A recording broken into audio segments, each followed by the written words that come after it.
Now again, hi guys. First question, can you all hear me? Just to be sure.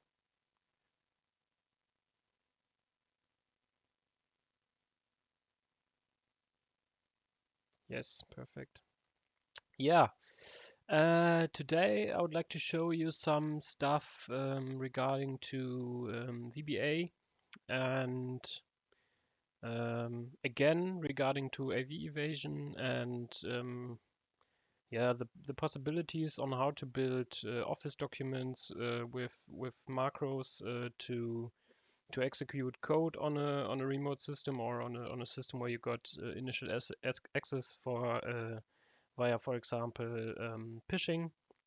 And yeah, I have to say I didn't have or I'm not the best expert in the topic of VBA, and it was a little challenge for me to choose this language because I had to dig into all these techniques for myself in the last weeks on some evenings, and I did read almost every blog post that is available on the internet just to get an overview. And by doing that and by going through all the different possibilities, um, I I wondered that there are so many different techniques, and I got so many different templates and so many different things to show up that it would literally explode to show all these things in one stream. And therefore I decided to build a little new GitHub repository, and I collected everything that I found in the last weeks regarding to Office macros and regarding to code execution methods, sandbox evasion, um, the difference and the advantages and disadvantages of the different techniques and so on. And I put them all into this repository so that you all can, if you face the same problem that I had, sometime that I didn't know where to search for the right templates, which techniques are better and which are not the best. Therefore, I created this repository, and now you can take a look at this stuff. I will publish it after the stream, so yeah, it goes public after the stream, and then you can take a look at all the stuff that's in. Yeah, first things first, Office macros and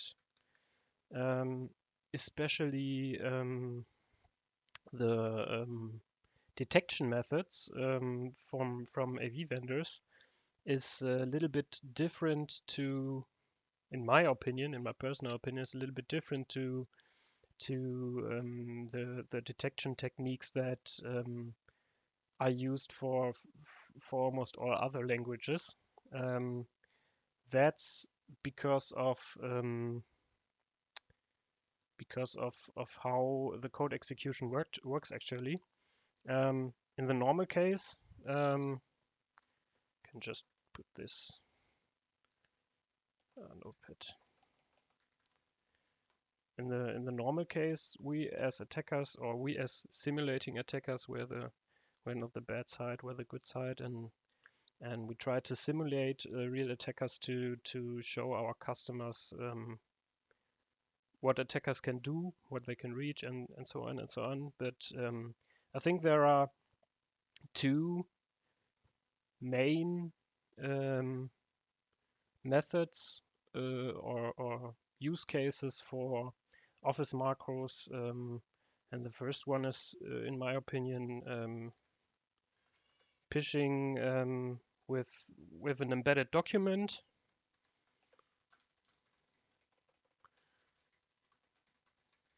And the second thing is sending some link or something like that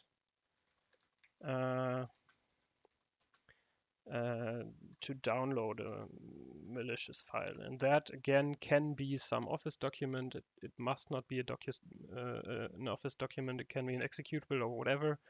But I think these are the main two methods to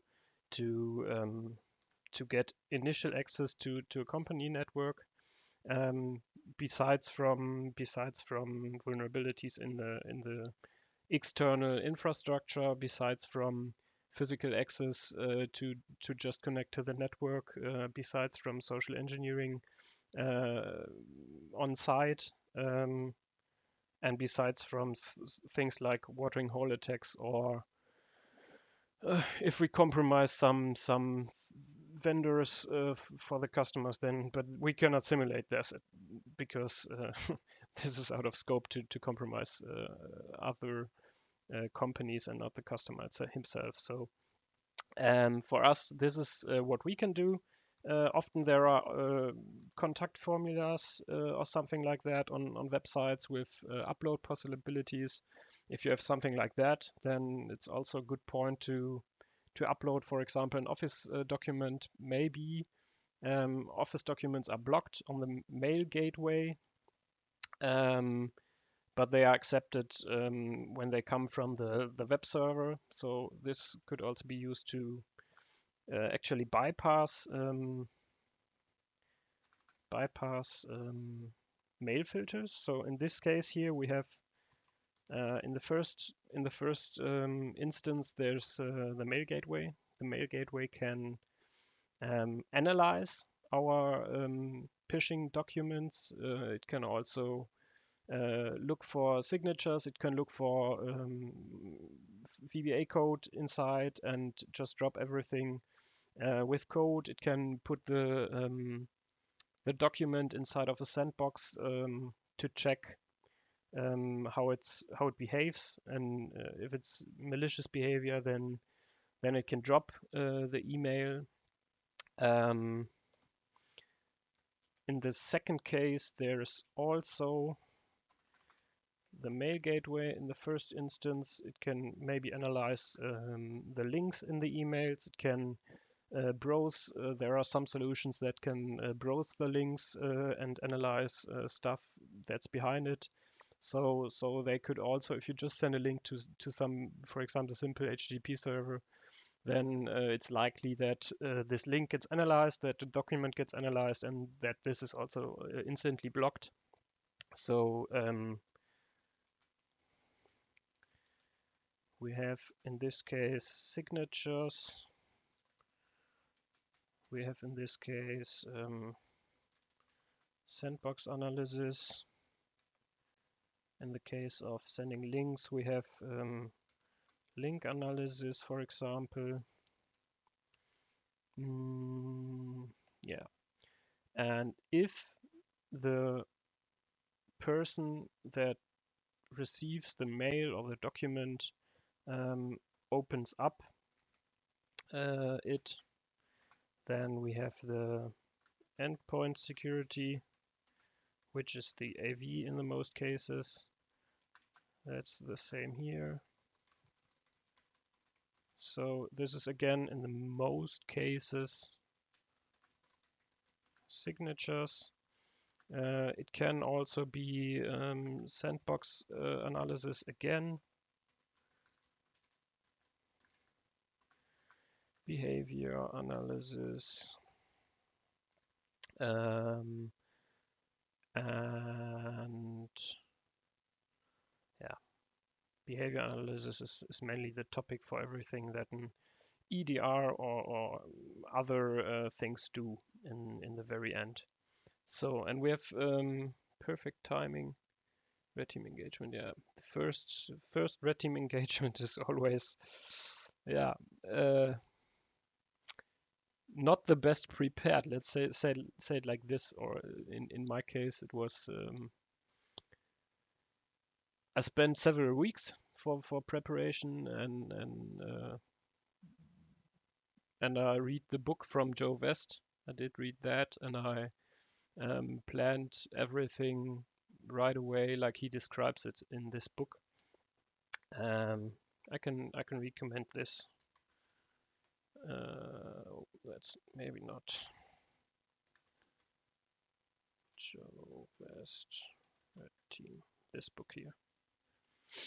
If you wonder how to set up red team engagement and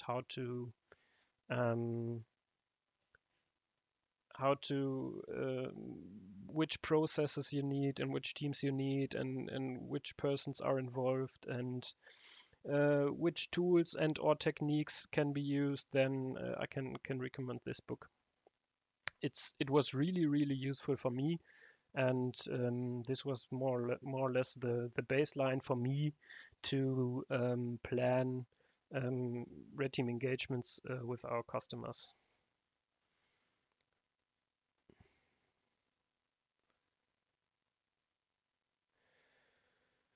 Okay, yeah, so we have basically these things. In the first instance, it's most times the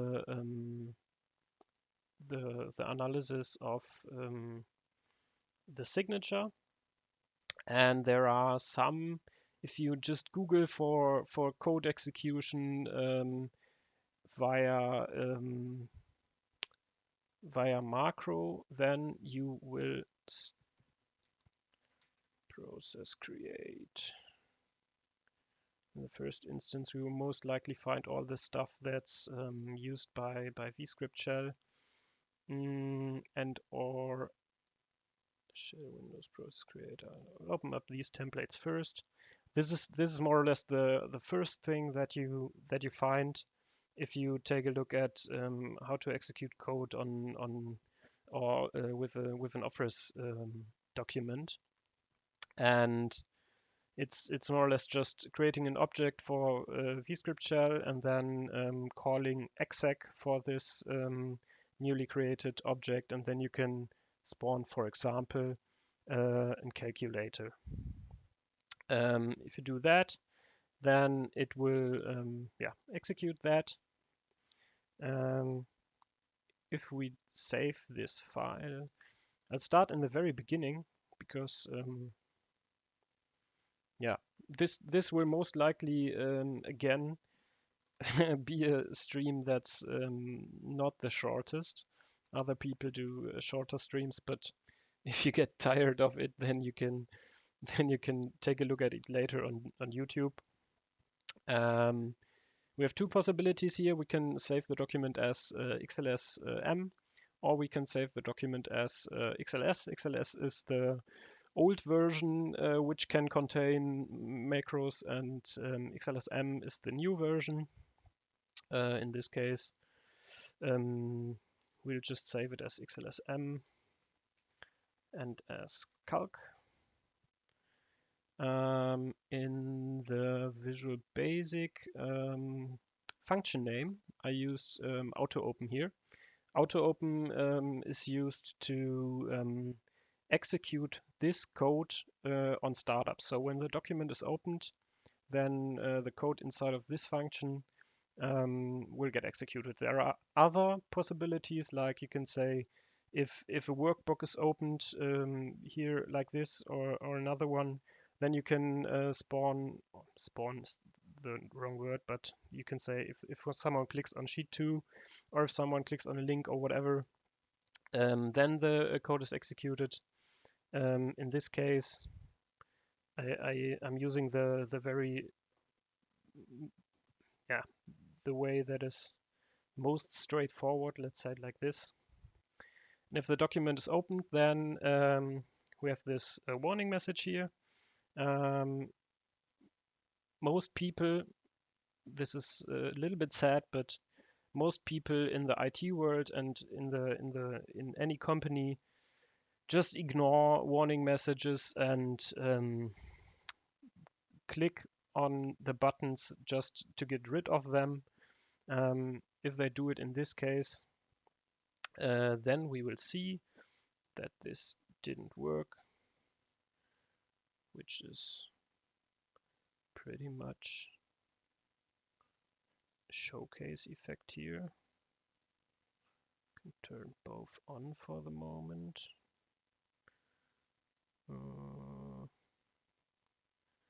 auto open. This should be fine.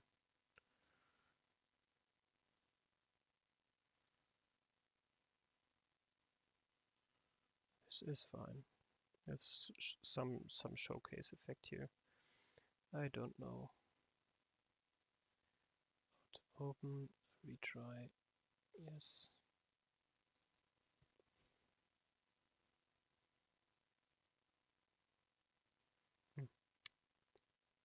You have to believe me, normally this code is executed when you have auto open here.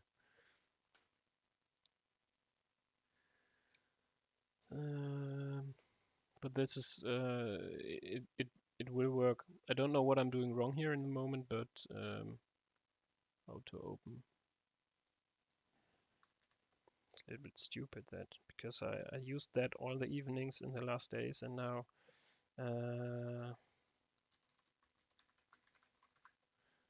this is really stupid.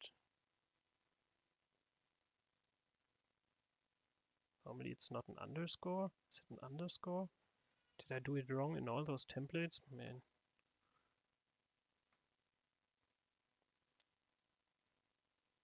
Then I have to check all the templates and replace the no, it's not better. But this should not be the problem here. If you Google that, then you will find that this is the way to go to execute the code when it's opened. But this function or this script is not malicious at all in the moment. It's pretty much just opening a calculator. And again, like in the last stream, I will upload this to VirusTotal just to get a feeling on how many vendors actually flag this method of code execution, because this is actually not malicious. It's just a calculator, and I redo that with auto open like it was, because I think this is the right way. Module, we do this as a module again, so like this.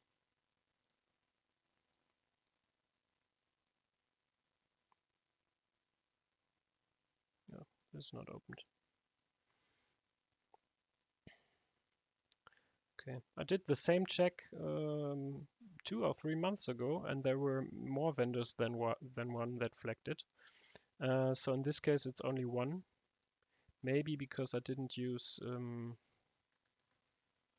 correct function name to auto open it. But I just changed this, and I do one more check, because this is a little bit stupid that this doesn't work in the moment. I'll just check it again as workbook XLS.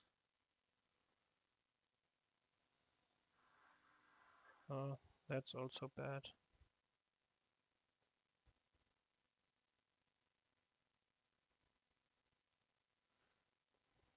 Okay, that's my fault. We just cannot save it as XLS. Bad preparation. If we use auto open without an underscore, we have 2 detections in the first place, but this is also not pretty much. I'm just to show you the effect and one detection method on what AV vendors can do when this is opened. And what they actually do is they check for the parent process, for example. If you, yeah, and this is also again a pretty bad effect. In this case, the parent process is SVC host exe, and it should be for vscript exec for the function. It should be the Office application.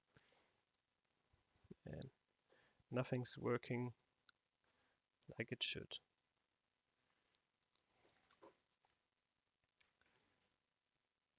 Parent process, SVC host. I'm gonna check another template because shall execute. This is a Windows API function. This is parent processes Explorer X. Okay, but just you have to believe me in this case. If the parent process is the Office application itself, so if the parent process is Excel, then many vendors will flag this and or instantly block this, because there are many vendors that have rules to prevent Excel or Word or other Office applications from spawning sub-processes. So this is one way to detect or to prevent malicious macro code execution, to check for sub-processes created by Office applications and to prevent this. So in this case, it's not vscript shell, vscript run.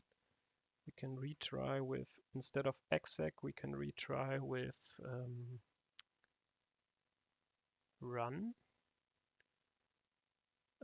Okay, this is interesting. This is already defined as malicious from Microsoft.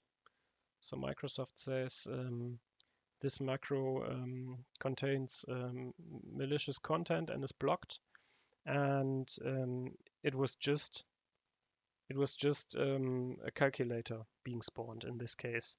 And if you see this message, then you know that this is an Amsi detection. Microsoft introduced Amsi, so the anti-malware scan interface also scans macros in Office documents, and it can check and or check the code, and if it finds that the code is malicious, then it can block it. In this case, it's pretty much the same code that I used just half a minute ago. It's not blocked. This makes absolutely no sense for me, but it's Defender. Sometimes it flags and sometimes it doesn't flag. That's pretty much senseless, but yeah, just checking the chat. Remote templates for macros to bypass mail gateway security. If you don't have sandboxing, then the only option, or if the customer don't have sandboxing, then the only option is to change the signature of the code, and or there's a technique called VBA stomping and or VBA purging. This is more or less here in the obfuscator payload generator section of my repository. If you use something like Evil Clippy or Office Purge, then you can remove some stuff, pre-compiled code basically, from the Office documents, and most vendors scan for this code to check a document for malicious code, and if it's removed, then the document is marked as clean, more or less. But you have to get a full understanding for this. I can recommend you to read all those linked blog posts and the linked blog posts in the tools itself. Outflank has made a pretty good blog post here in which they describe the usage and the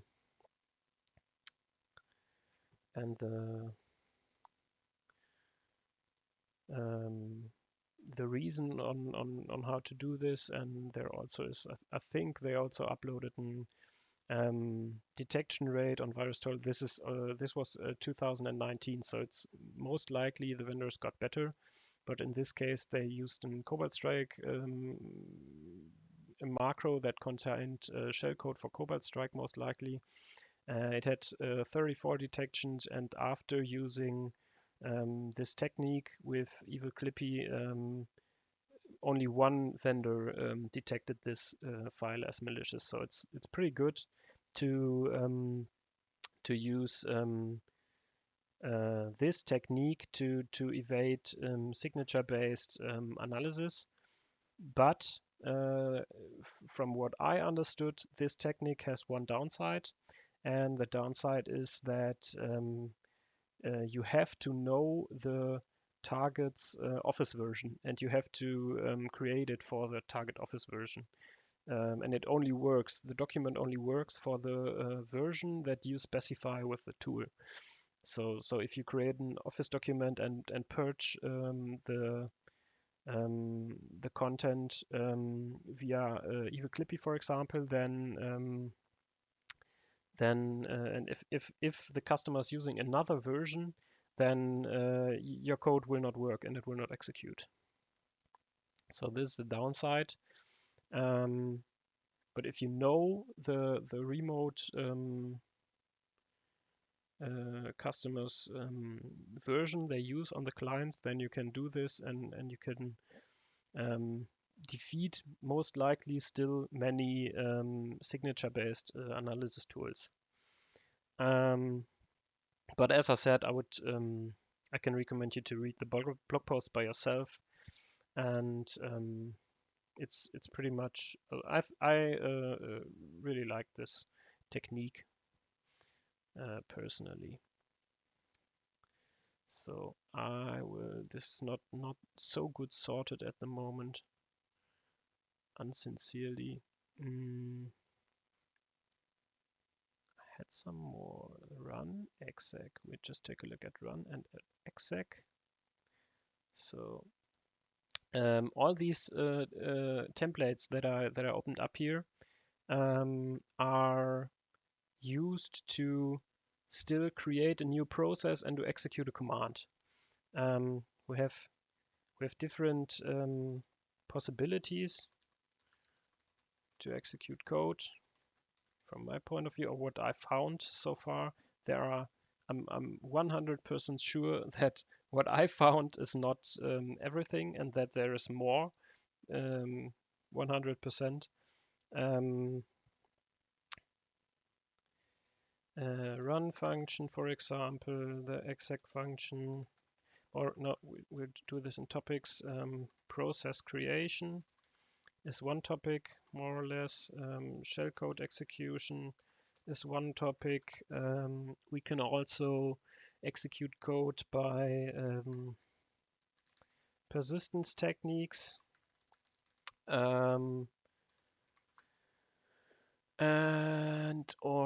Persistence techniques covers pretty much everything that is dropped to disk. It covers pretty much everything that is written to the registry. It covers scheduled tasks, for example.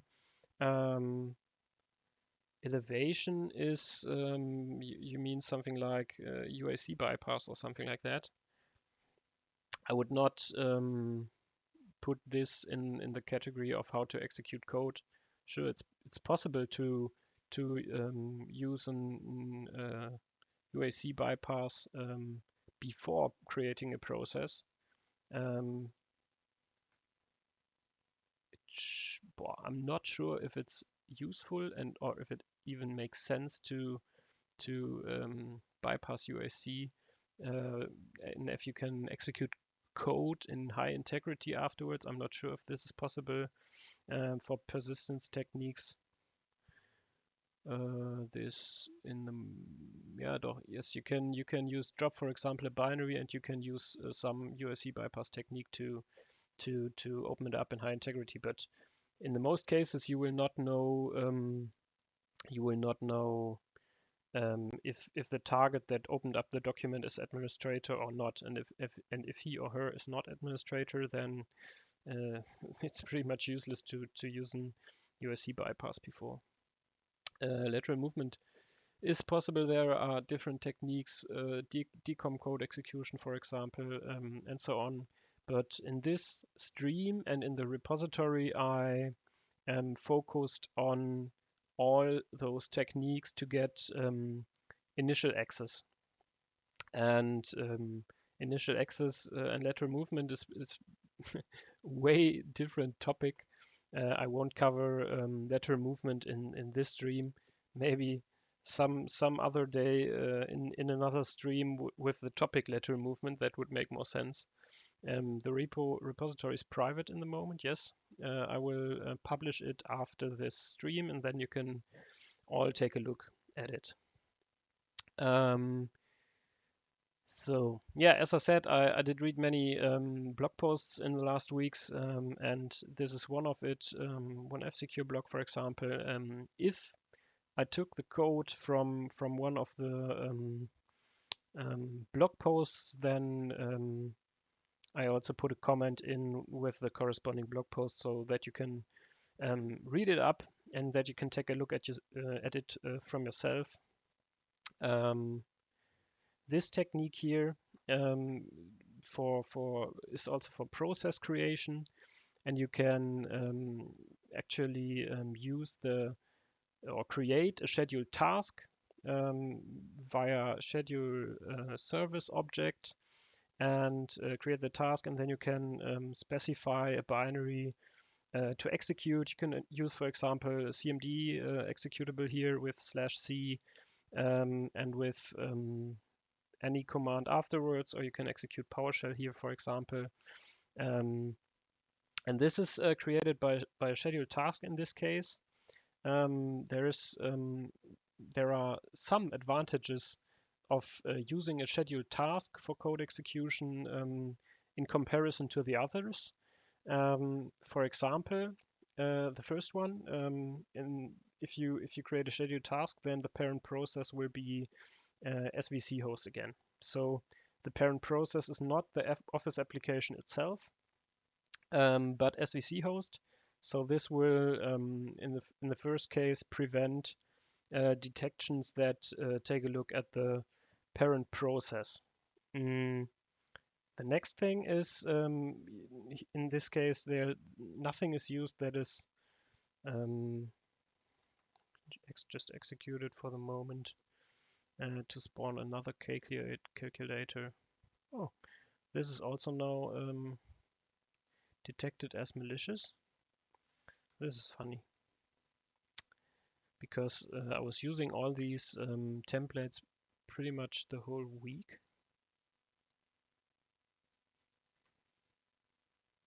And in most cases, I didn't have a detection. And now it was executed.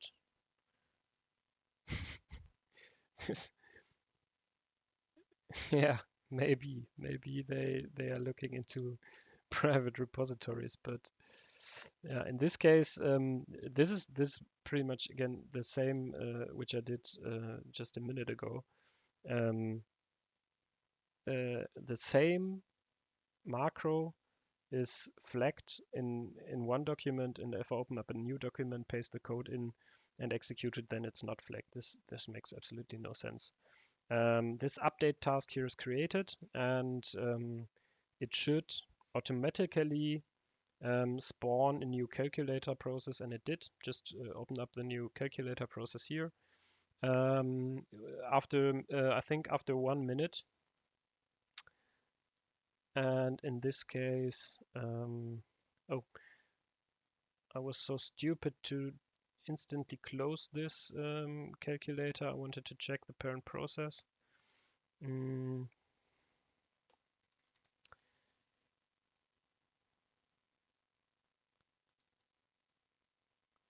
This is SVC host. This is correct.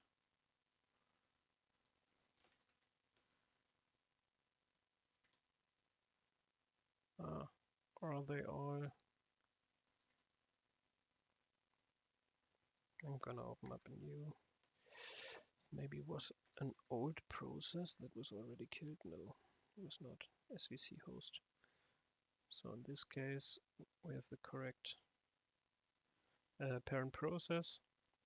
If you're using this technique, You could also use this for persistence. So if you say, for example, the trigger is not one time after 1 minute, but if you say the trigger is every time when the user logs in, then you will get a stager back and or a connection back every time, or whatever you do, every time when the user logs in. So if he closes his computer after work, and if he finishes work, and if he starts the computer and the next day logs in, then you will still have your beacon or grunt or whatever running. If you don't want to leave any traces here, then you should also add code afterwards to delete the scheduled task. So then there are still traces in the event logs, for example, but they cannot directly look up the scheduled task itself. So this is one of the stealthier, let's say stealthier options to create a new process. Nope, I won't save now, and I will open up a new document for each template that I use now, just to be sure that this is not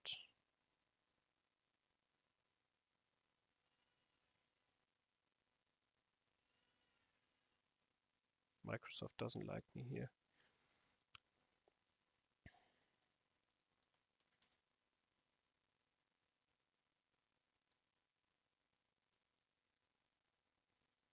So yeah, I already showed vscript shell run. This is one more obvious way, and normally the the parent process should be Office. So this is one technique that I cannot recommend, not for suspicious payloads. If you're using an PowerShell one-liner, for example, here, this is pretty much suspicious. An Office document spawning a PowerShell one-liner is pretty much detected by most vendors. I would say most vendors detect this if they see an Office application spawning a PowerShell process. This is very suspicious. It could be possible, or it is in my opinion not that suspicious to use one of these functions if you have some living of the land binary, for example. There was one tweet yesterday or the day before where someone mentioned this binary here, for example, Workfolders exe. If you start Workfolders exe, then and if an executable named control exe lies in the current working directory, then the control exe binary will get executed by Workfolders in the background. This is, for example, one technique that is not that suspicious, because you are only executing one signed Microsoft binary which opens up another binary, but this is not as suspicious as, for example, running PowerShell or running run DLL32 or MSHTA or something else to get a stage 1 or stage 2 payload.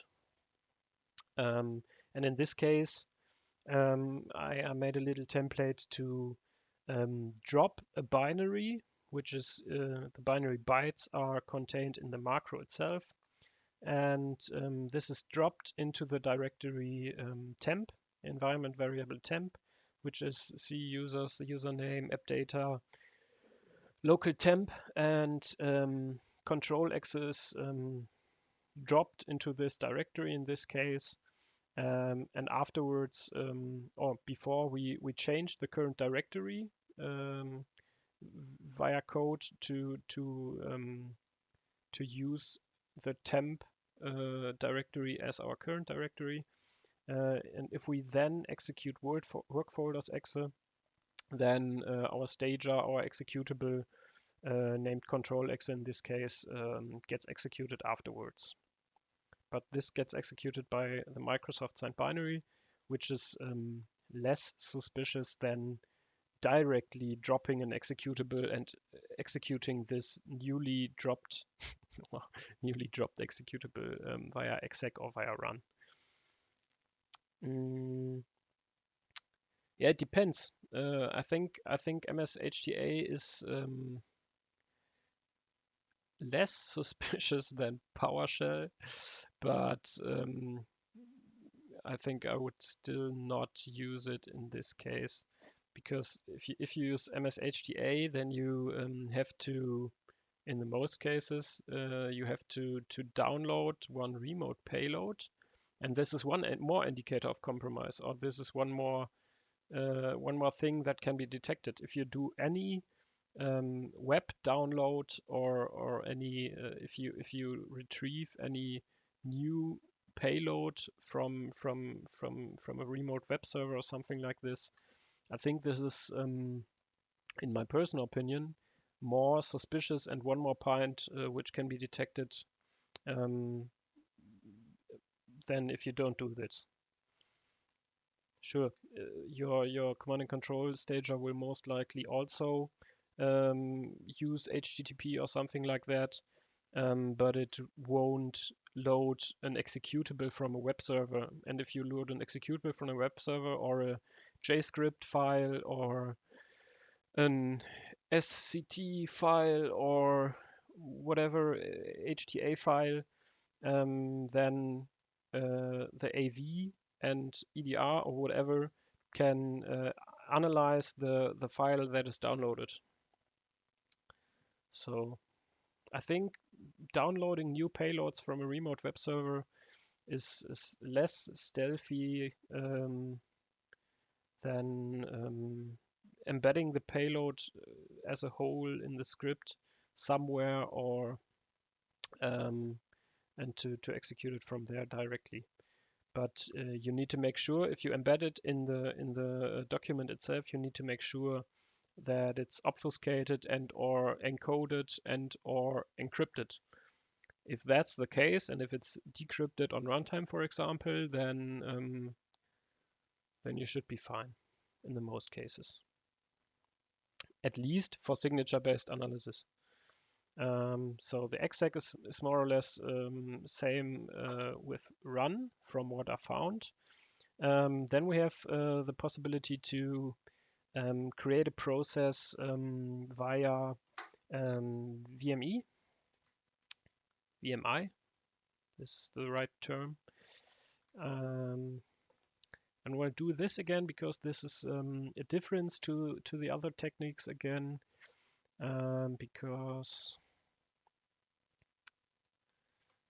if you do that, and we will not spawn Notepad, but we will spawn calculator again.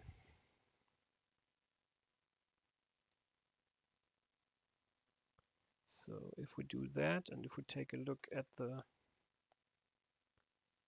newly created, this doesn't make sense. It's not SVC host every time. I have to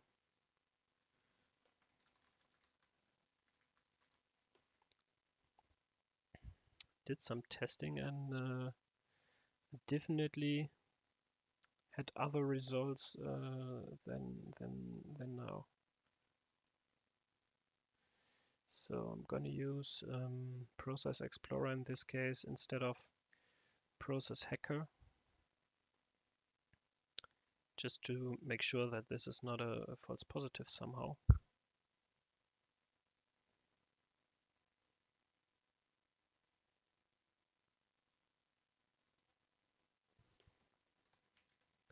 So Process Explorer, let's take a look.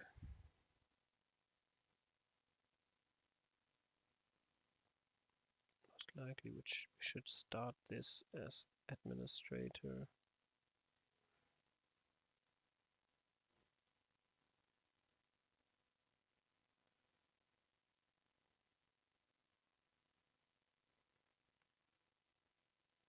is the administrative. This is not administrative.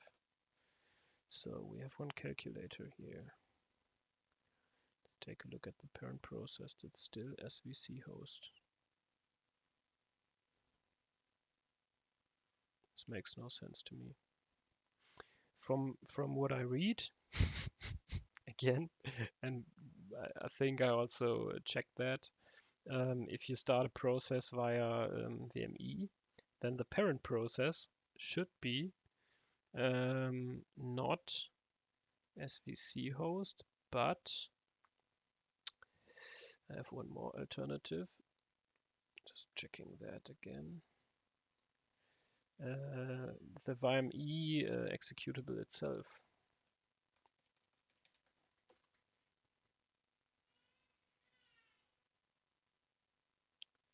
Runtime error, okay.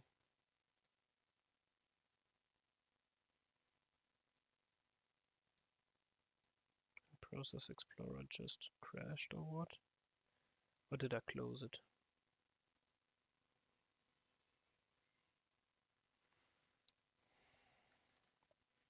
Calculator. So it's again the same.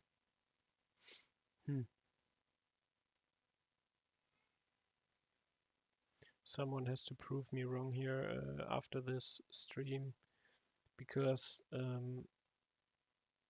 normally the parent process should be the VME executable, which is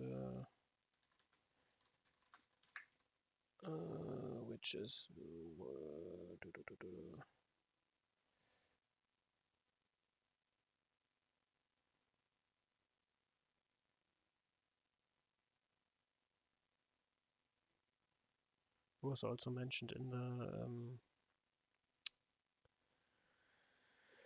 in the blog post. VME PR VSE executable. This should be the parent process.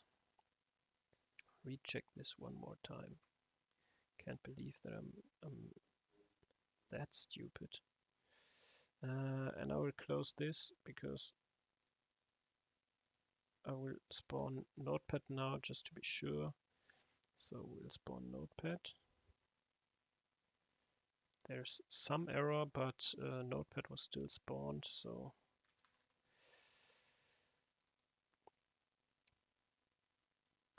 performance image. In this case it works. Okay, most likely, I think spawning a calculator, I don't know the reason, but I think that spawning a calculator will always have SVC host as parent process. This is my assumption now. And if you spawn some other executable, then you will see the real parent process, which is in this case VME PR VSE exe. So using VME to execute some other binary and or living off the land binary, whatever, is also less suspicious than using the vscript exec or run method, for example, because you have another parent process in this case. Sure, the vendors could also take a look at this as parent process, and they do it in many cases, because if you do lateral movement, for example, via VME, then this will also be the parent process. So if you execute any command on a remote system via VMI, then this will be the parent process, and this is also often analyzed. I saw this in MDR solutions and in NDR solutions. So the managed detection response solutions and many network detection response and or endpoint detection response solutions also check this process and what it does, because this is also an often used, or the mostly used, lateral movement technique. So this is not the best one. The schedule task is less suspicious than this one, but this is better than just using exec or run. Okay, so this was now 3 examples. I got more examples in the repository. I won't cover them all now here because it would just cost too much time to go through all templates. One more method is using the Windows API and the function shell execute, for example, to create a new process. One more method is using custom COM objects, or yeah, if you know the COM object's ID, then you can create a new object for this corresponding object. In this case, I think this ID belongs to shell windows, and if you create a new object for the ID instead of for shell windows, then it's another signature, and it's not that obvious that you're using shell windows than if you specify it here by the name. And in this case, you can also create a new process by specifying the COM object, afterwards creating an item from this object, and then using shell execute to spawn, in this case, a calculator again. Using any custom COM object by its ID is, I think, from my point of view and from what I read, a better approach again. Parent process should be Explorer Extra in this case, which is basically the parent process for nearly all applications that are spawned on the desktop. Is if you just open them up. In the most cases, if you're using the Explorer and if you open up any application from the Explorer, then this will be the parent process. So this is not that suspicious.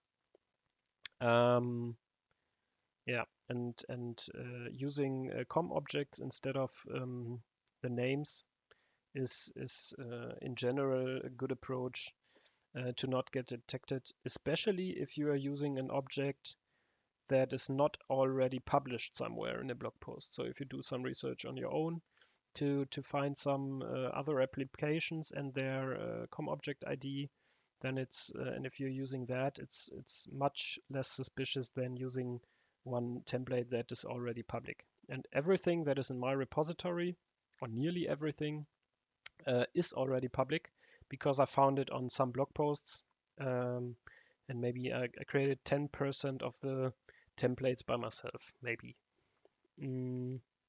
Okay, there's one longer question. Book block guide you to understand how to implement direct syscalls from VBA. Because as far from MacroPack Pro does something like this, but in the case it's directly. Yeah, I indeed know that MacroPack Pro supports direct syscalls because we bought a license for it. And I think that the professional version is good. In general, using direct syscalls from VBA is left open here in this repository, but the implementation is pretty much the same with any other language. So you can use, but no one published it anywhere on the internet, as far as I know. The technique to grab a fresh syscall, for example. No, this is wrong. Triple. This is also wrong. Then we have to use deinvoke. So you could, for example, use the getSysCallStub method, or take a look at the getSysCallStub method from, I don't know in which file this is contained. I think it's here. GetSysCallStub, yeah. if you take a look at this code, for example, you can do pretty much the same in Visual Basic, because you can call all Windows API functions, and this whole function here is using Windows API functions and known techniques to grab a fresh copy of NTDLL from disk, and it's grabbing the copy, and it's copying this NTDLL into memory, and then it will grab a fresh function from the in-memory copy of NTDLL to extract the syscall that you need in this case. And you can use pretty much the same technique in Visual Basic, but this is not published by anyone so far. And I did not want to spend that much time on creating a custom version by myself so far.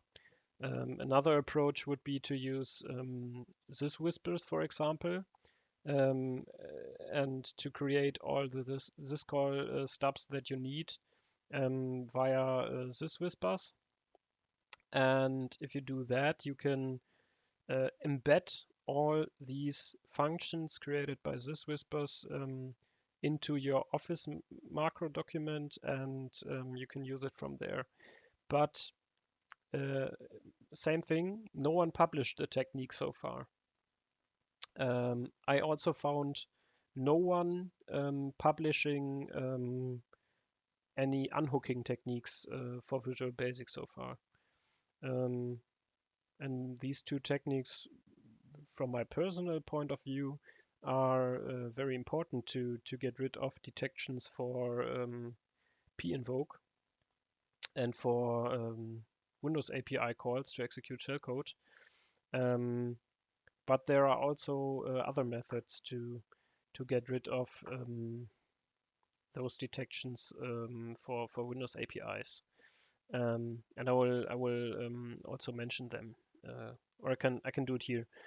So we also went through. We already went through some techniques to create a new process. The second thing is shellcode execution. To execute shellcode in a Visual Basic file, we can. Okay, do I have to kill this again? Kill process, yes. So I found some, or there are many templates and or published templates to execute shellcode from inside of an Office document. Most of them use the functions create thread, virtual alloc, and RTL move memory. And this is a very suspicious technique.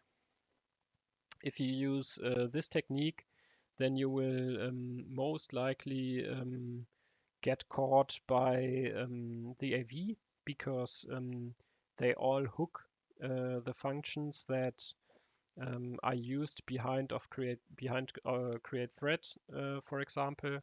And if a vendor sees that create thread is called, or the corresponding NTDLL function, then they will do an analysis of your code, and they will do that in memory and inspect what has to be executed here.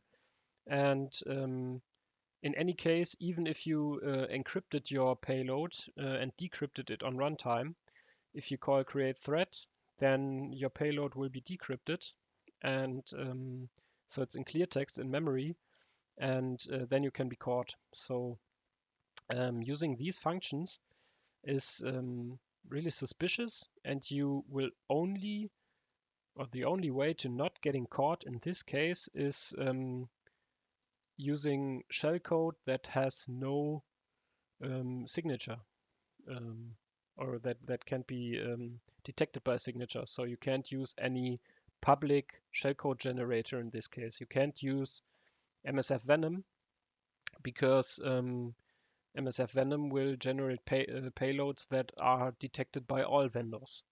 And if they see that create thread is called, they will check. And if they see a signature for MSF Venom shellcode, then they will instantly flag it and kill your process and or block the execution. But we will still, in this case, we will get one more AMSI warning first. First things first, one AMSI warning. So if we just take this template, which uses or which checks the architecture, it supports 64-bit and 32-bit architectures. So it also has two payloads embedded, one for 64-bit and one for 32-bit. And if you try to execute this one, you should, in the normal case, be blocked by AV instantly. In this case, the process was killed by Defender, yes, but the payload was still executed. So this is if you spawn a new process with your shellcode, then you can still bypass Defender. You will generate an alert, but your payload still gets executed. Looks like that.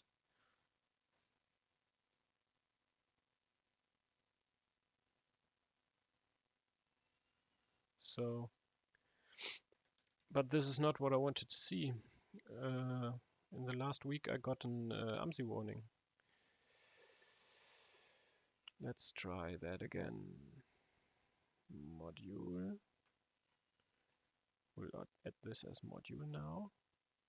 And I expect to get an AMSI warning. I don't get any AMSI warning. This is strange again, but it's Defender. So in most cases, this should be blocked.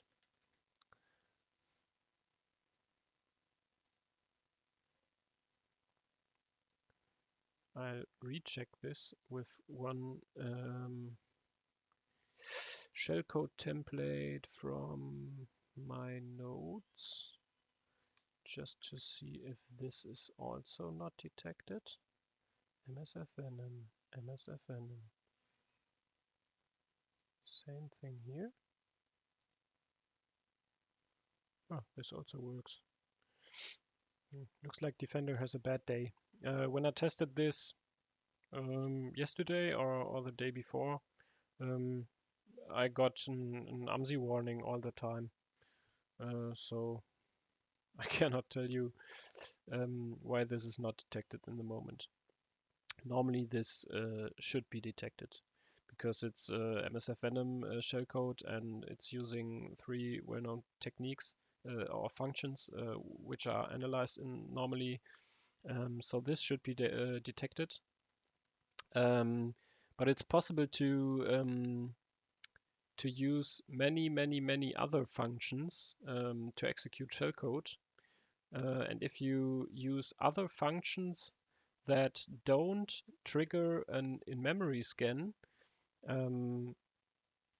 then you are likely to not get caught.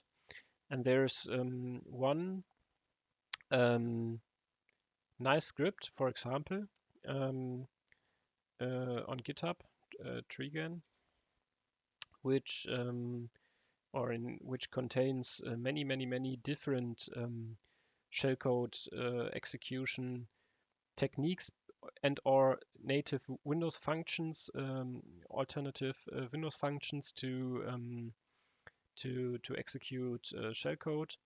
And if you take a look at that, then you will see that it has 4 different functions that are switched on each generation: virtual alloc, NT-allocate virtual memory, ZV allocate virtual memory, which is normally is the same as NT-allocate virtual memory, but it's the kernel version. And as a normal user, you cannot call kernel functions, but so this is pretty much the same than this one, but only another name. And heap alloc, and it's switching between RTL move memory and write process memory to write memory into the remote process, and it's switching between many other Windows API functions to execute the shellcode. All these other APIs can be used to execute shellcode, and they are less likely to get detected than create thread, for example. There also are really long lists. Found, or I was hinted to one list on Twitter not long ago. I'll just take a look if I find it right now.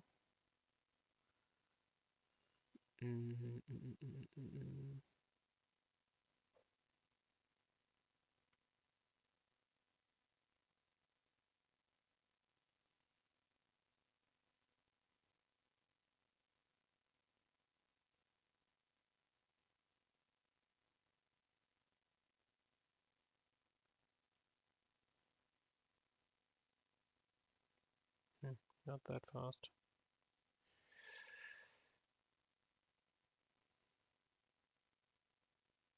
Ah, yes.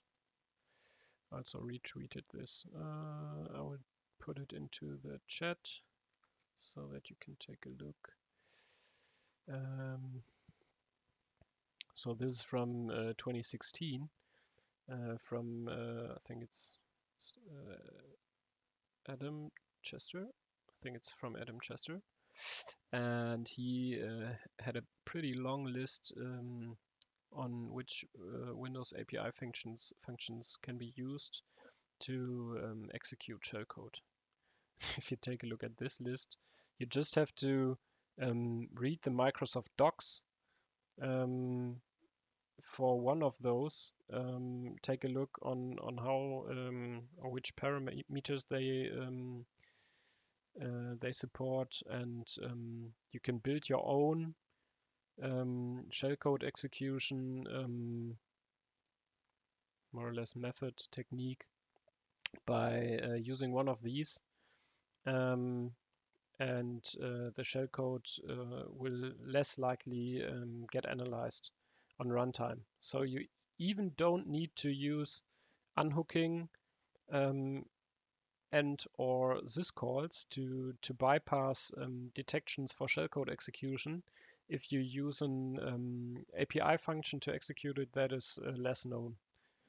And if you use one of those, and the most important part, if you don't publish a template for that somewhere on the internet, then it will still most likely not get detected in the future, because if you publish some new function, template, method, whatever on GitHub or on any other page, then it will get detected in the future, because all vendors, what they do is taking a look at everything that is published all the time, and if something new is published, if a new technique is published, then they will integrate detections for this new technique into their signatures, and they will detect it in the future.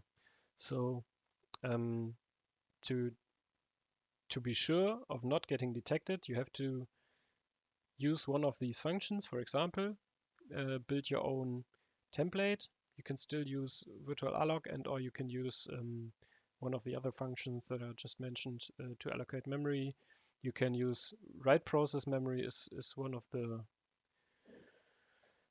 it's one of the more suspicious ones from my point of view, one of the most used ones to write data into a process memory. And you can use another function to make this, to execute it. In this case, I added one more example, and I added the enum child windows function. which is from user 33, 32. I used this function. There are already templates for enum child windows online.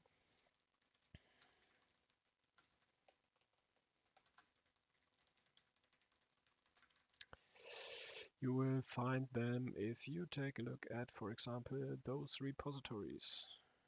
Ported to nim. This is by myself. Alternative shellcode execution.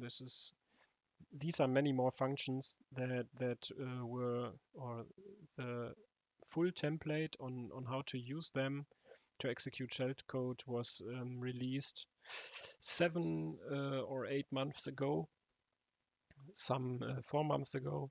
If you're using this, for example, it will still enum ICM profiles. It will most likely still not get detected, I think, because 4 months is not the it's not that long time. But because all of those functions here, because they are public, they will get detected at some point from a personal point of view in the future. So you have to implement one of the others to be sure. I also did the same for some of the functions from this repository to nim, but this is pretty much the same. Yeah, okay. So enum child windows, we can just make sure that this also works. I'm gonna create a new window. Embed the shellcode here. This is only 32-bit shellcode execution in this case. It's using, as I said, virtual alloc, write process memory, and enum child windows. And this as well spawns a new calculator. I think that the Office crash in this case is really a crash, and that it's not a detection from Defender because I don't get any notification from it all the time. Nope. But in this case, calculator was also spawned, so this is working. Yeah, this was something about process creation and shellcode execution. Now I'm going to take a look at some 1, 2, 3 persistence techniques. Afterwards, I'm going to take a look at some obfuscators and on how to obfuscate VBA code to get rid of signature detection and to get rid of the anti-malware scan interface, because the anti-malware scan interface, again, like in all other languages, scans for signatures in your code. So if you modify the code or if you obfuscate it, then you can get rid of the anti-malware scan interface. That's the same in VBA than in all other languages. Okay, but at first we'll take a look at 1, 2, 3 persistence techniques. And scheduled tasks can also be used for persistence. In this case, it's used for one-time process creation.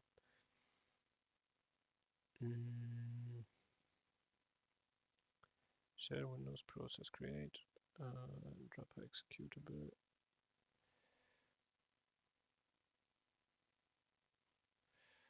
Okay, I think it's enough to show 2 or 3 examples on how to reach persistence and or code execution via persistence on a remote system. One pretty obvious, or it should be obvious example is to use any function. In this case, it's a Windows API function But you can also use built-in VBA functions to download a file, and I think I also have a template for it in my repository. In this case, it's the function URL download to file R.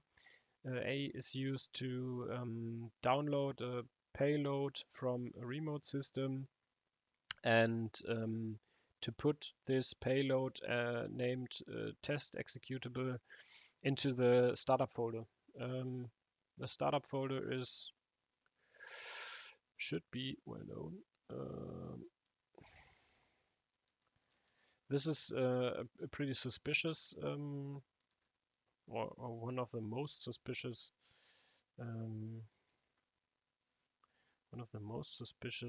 persistence techniques from my point of view.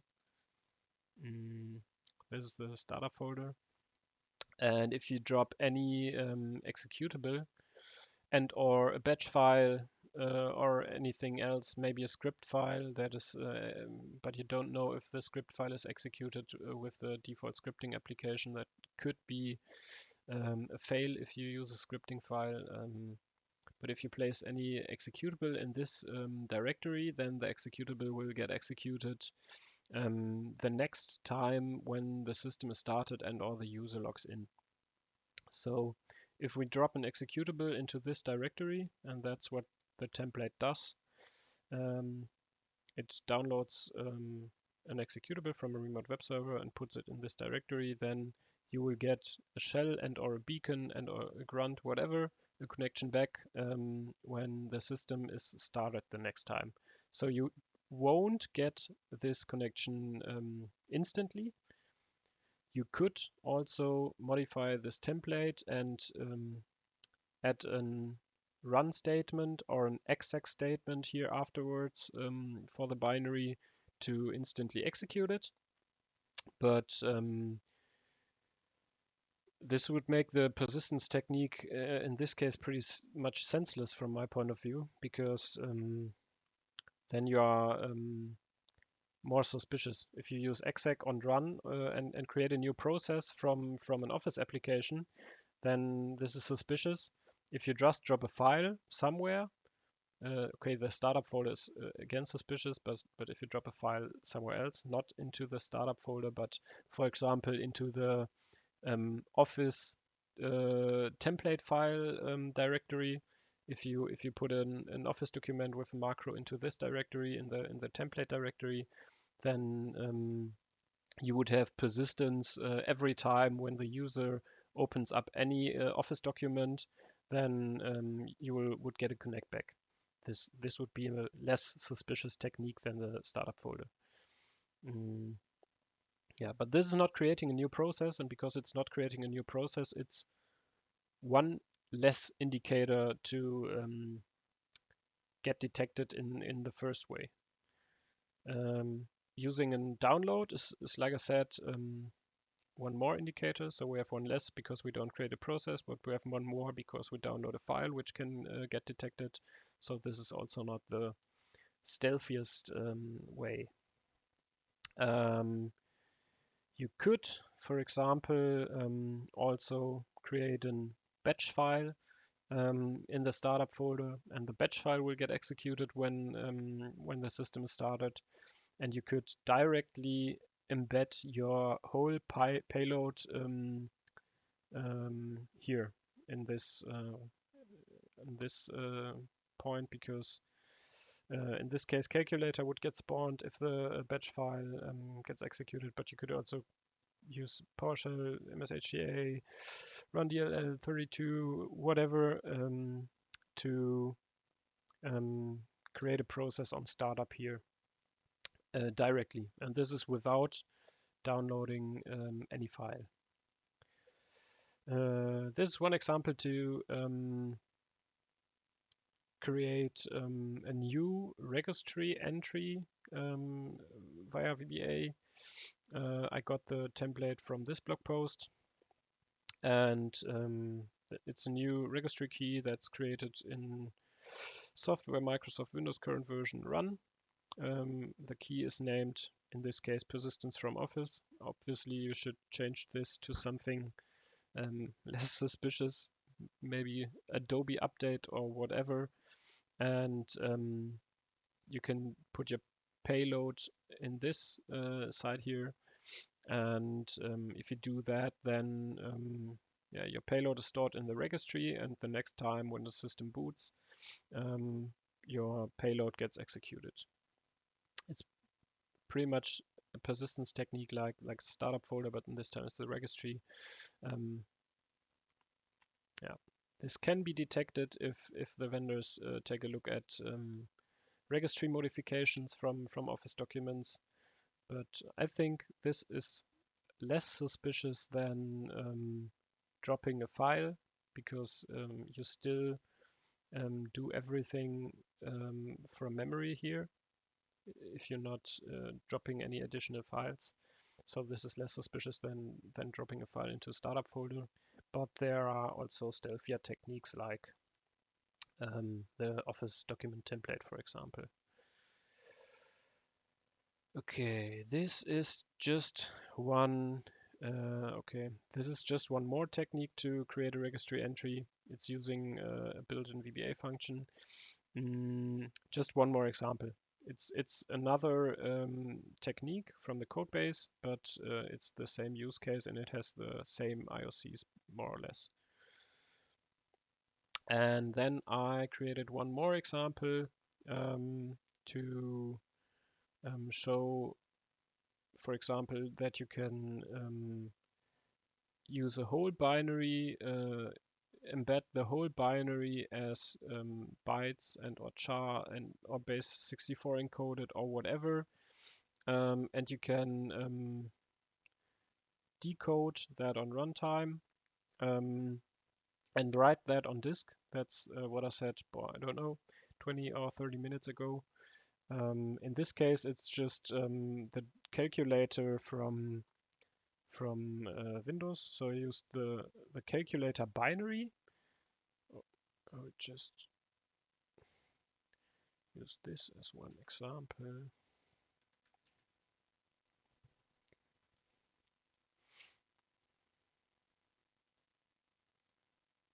So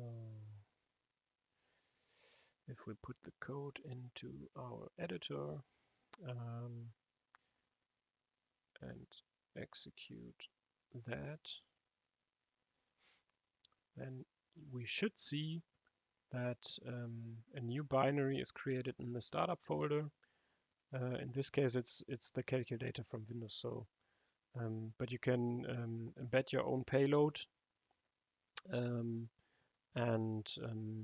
use that. In this case, I used the shellcode to VB script, Python script from this repository. I'll drop a link here. And normally this is used to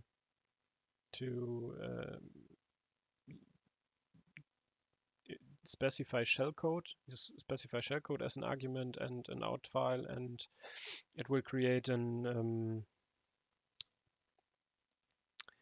VBA document, VBS document to be used. I modified that so that it's not using shellcode and executing shellcode, but that it's creating exactly this template for an executable that I just showed.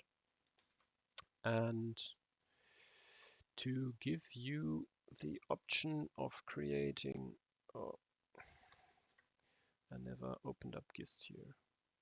Looks like that. To give you the option of creating your own template files. Template dropper py. I'll create a new Gist and share that so that you can specify your own binaries. We'll do that one time. Python drop in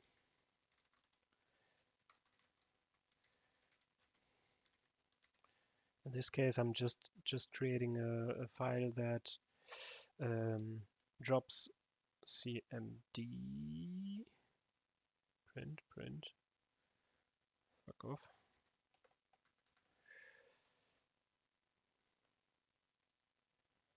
most likely a broken Python version.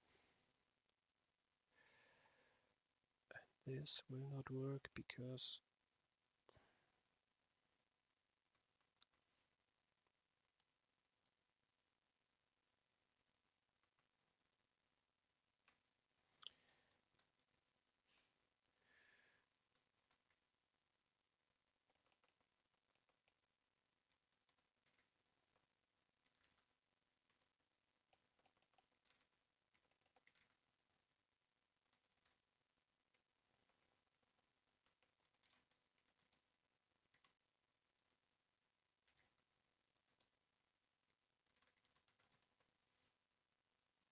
oh man, Python not installed.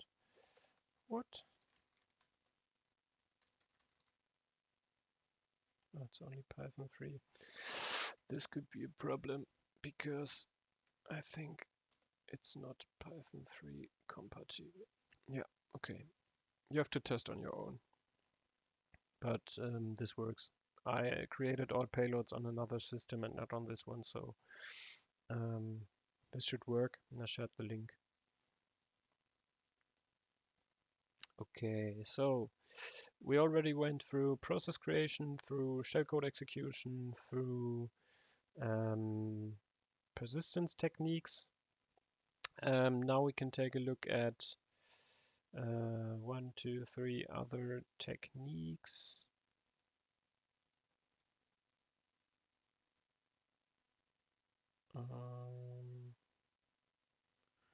And I think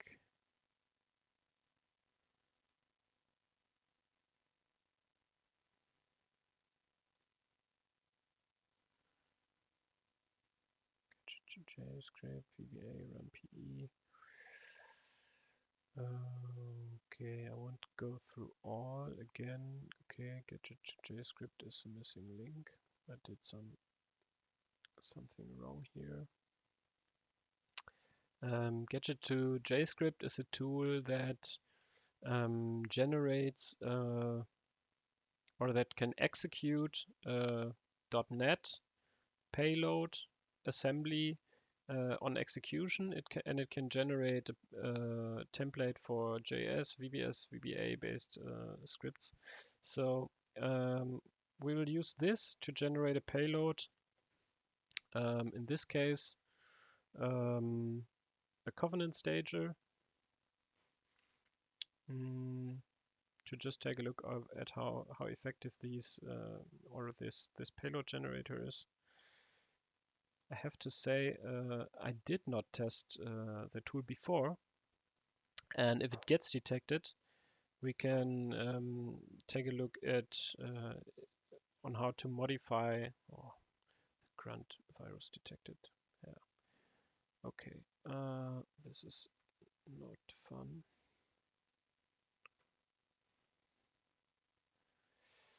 I should disable Defender for a moment.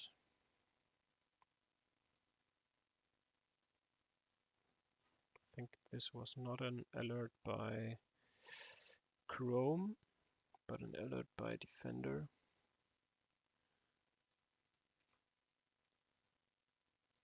So if we put this into the same folder, grunt HTTP, just to make sure that this is also working.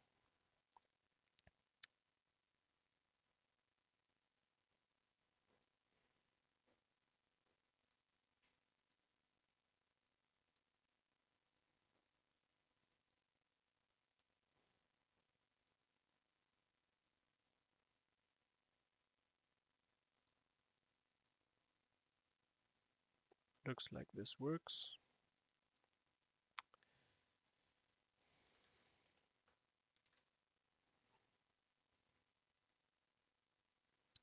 So if this works, we can generate our payload for VBS. Gadget to JScript. We want to generate VBA file. Yes. Gadget to JScript. Gadget to JScript minus e hex is we want to store the payload in hex values in the code.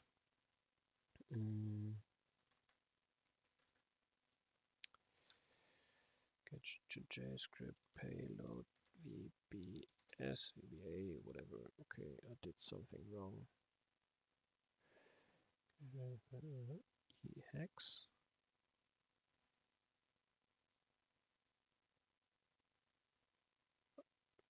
Or HTA. Oh.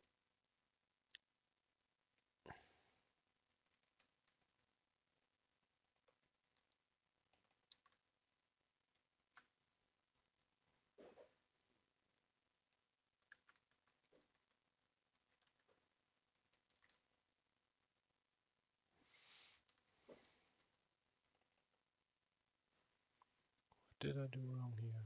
Minus V VBA. Ah, one missing argument.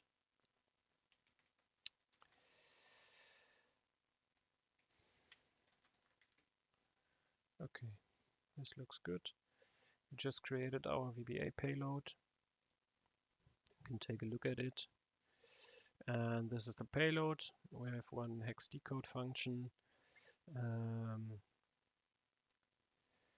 We have our payload in hex values embedded.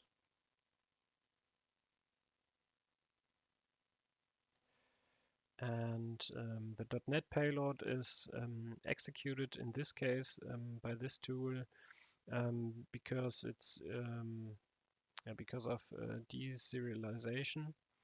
The binary formatter. You have to know something about serialization and deserialization to understand how this technique works. In this case, the .NET binary is executed when the binary formatter deserialization is done. And this is more or less not a, let's say, not a wanted action. It's more or less code execution via deserialization, but in this case it's a .NET payload. And this technique, from what they state, because I have to say I did not test it before, is possible of bypassing Amsi without changing the registry values for Amsi and without hijacking load library and or patching AmsiDLL memory. And yeah, we can just test that by embedding this in our document instead of our function which we had, and I think the exec function should be it. Let's see if it's, oh, it should not be detected now because I have Defender turned off. So we should have a second grunt here if this works.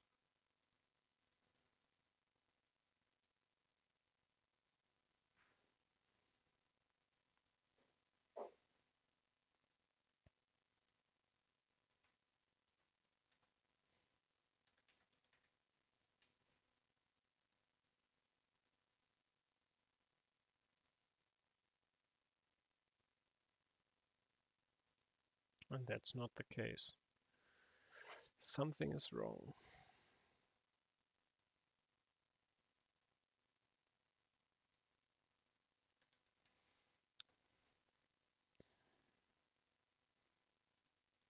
Did someone of you already use it?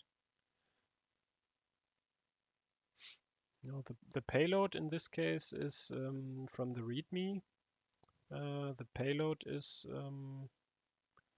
the C# assembly. And if I generate a grunt stager, an executable, it's a C# assembly. So I expected this to work.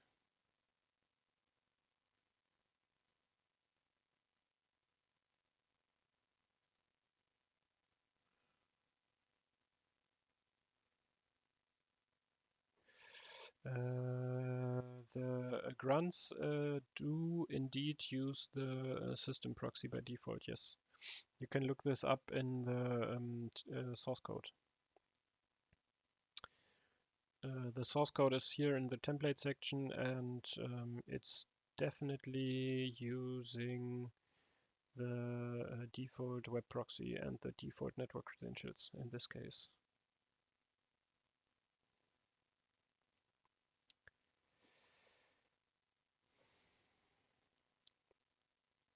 But gadget to JavaScript seems to not work from an Office document. Maybe I have to copy payload. Can we just execute this? What is the default application for?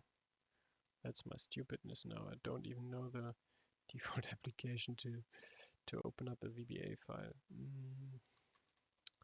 That's what I didn't look up. Maybe it cannot be used from within an Office document, but it can be used if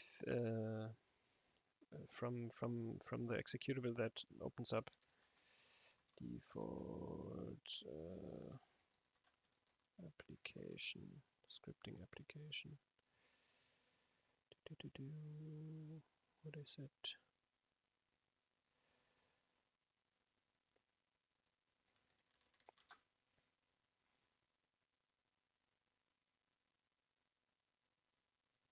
I think it's not eScript, but I don't know it for sure.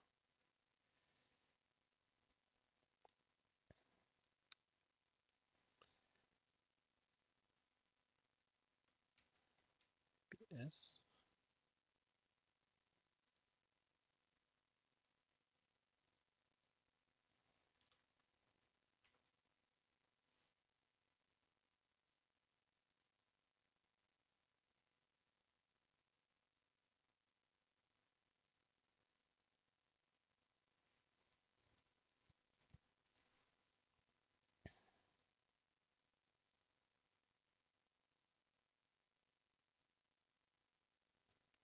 Seems like I have to take a look at this again. There's missing testing and or missing knowledge on my side, so that I can't tell why this doesn't work from within an. This is stage 1. This is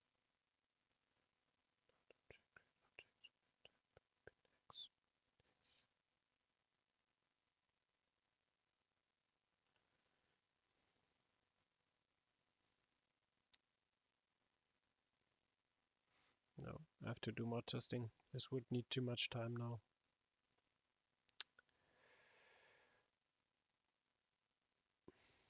Unfortunately. Okay. But there was. Then I'll skip to the next topic because I don't want to spend 20, 30, 40 minutes now to get this this one tool working. I'm obviously doing something wrong here, or I have missing information on how this works. And if no one in the chat can help out in this case, I would say we just skip that. Outflank also released one blog post with several different Amsi bypass techniques. I linked the blog post itself on the very bottom of the repository as well, so that you can take a look at that by yourself. But I also added the techniques, the different techniques that they mentioned in their blog post. One technique to bypass Amsi is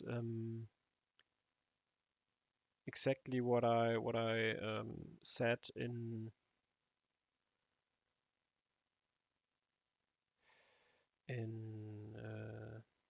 some minutes before. If you drop a new template file into the app data directory, in the directory where the Office document templates lie, and if you specify the values that I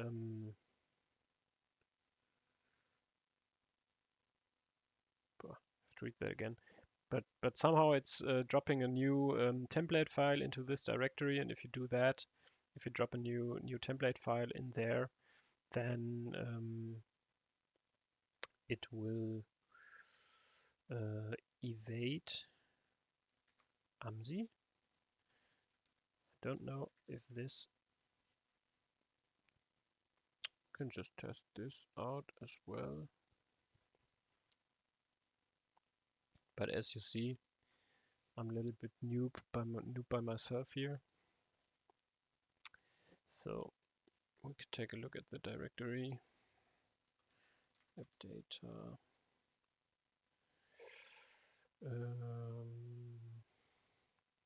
Microsoft templates, and in this directory it should create a new .m file. Object required.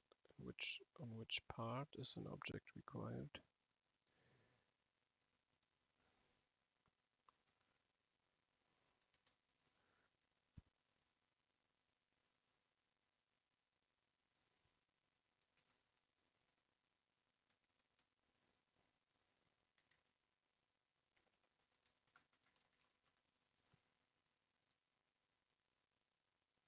Oh man, normally it marks the part where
template file.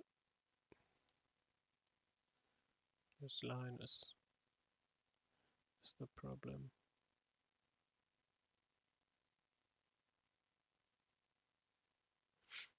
Okay. Same as before.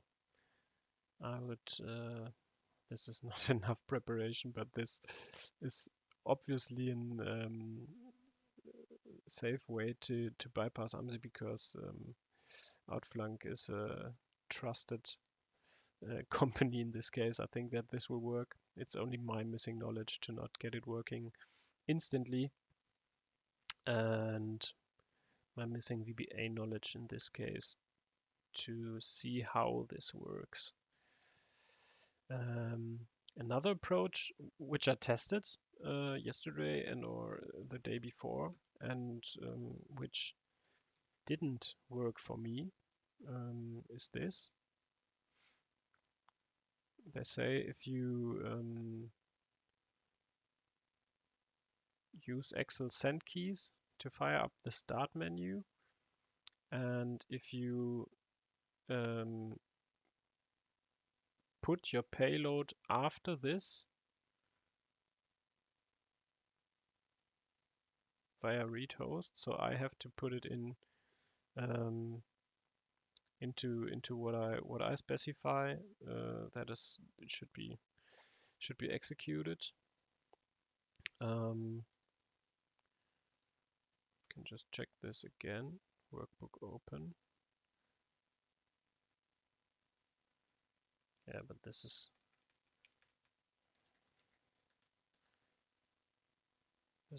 obviously something that people don't do. I think no one will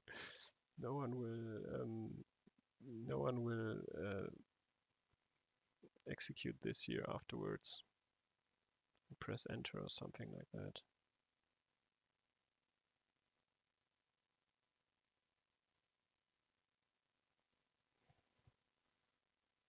Yeah, if someone opens that up or presses enter, it will get executed, and this will not get analyzed by Amsi, but I think this is pretty much,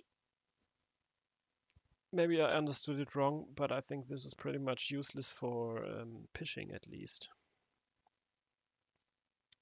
because I cannot believe that someone executes that if it's typed into the search bar. One more method is creating a batch file, and the batch file pretty much modifies the registry for the current user. So you can modify HKey, current user, software, Microsoft Office 16 Common Security, and add a new value with the value 0, so that you can disable Amsi by yourself on runtime.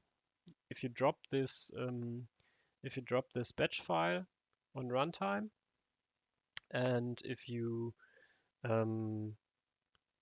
execute it via regedit /s and then the registry file that you created, then you will modify this value.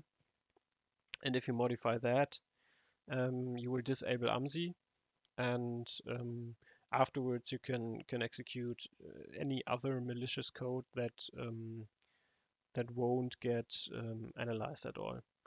This is a pretty neat technique, and is not that hard to use, let's say it like this. Yeah. Then we have 2 or 3 more examples in this repository on how to bypass Amsi. I'm going through one, pretty much the most obvious, or in my point of view, it's the most obvious one, because I'm using this technique in nearly all other languages all the time. Is the AmsiScanBuffer technique.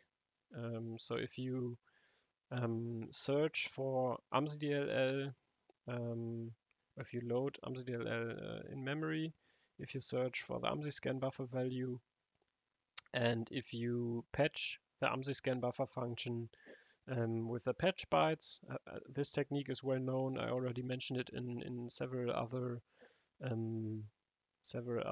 streams and blog posts, and yeah, if you ever read anything about Amsi, you should know this technique. At least I think so.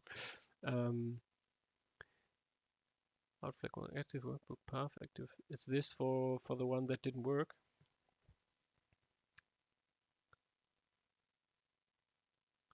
Ah, okay. Word and not Excel. Yeah, this is a good hint. I'll try that again one more time, because that sucks for me that it didn't work. So how to open active document path environment templates template div. Are you talking about this one? You are talking about the dropper code, right?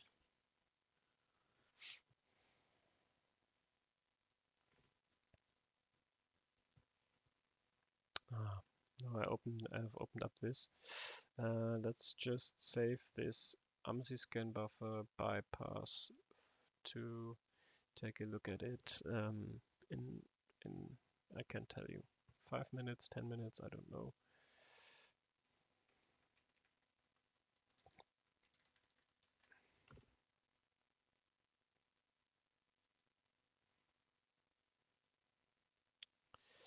So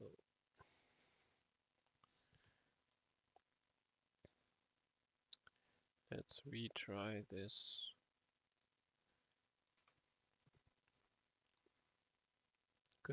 Good that someone thinks with me,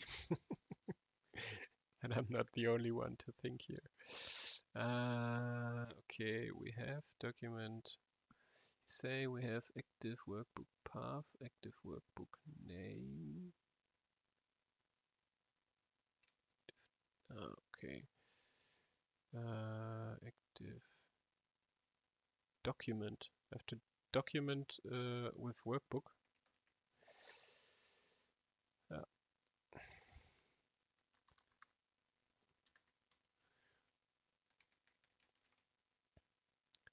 Okay, so this was just by my missing knowledge in VBA because I didn't defer between Word and Excel so far. Active document is the same. Active document in this case is also now is this also instead of documents workbook? We add a new workbook? No. File format, XML document, AD format. As an alternative, I could use this bypass method from within Word. It should work in Word.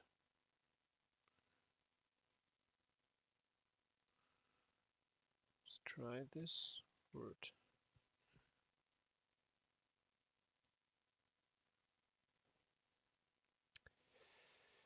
We have no developer options. No developer options.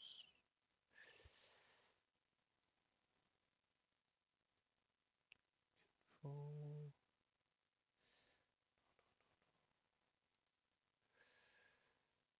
View. Properties. Oh. Next failure. Did not use Word and I don't know how to enable the developer options from my mind.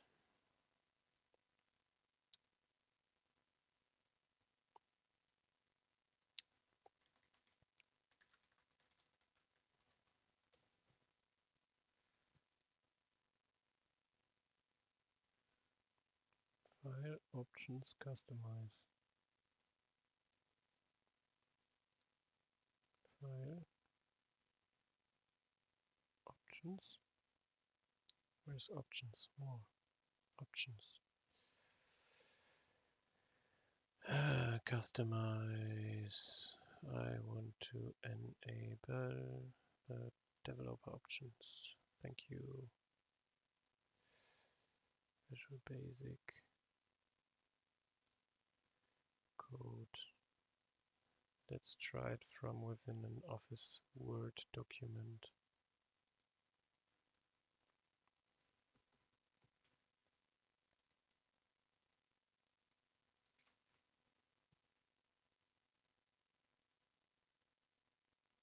Command failed.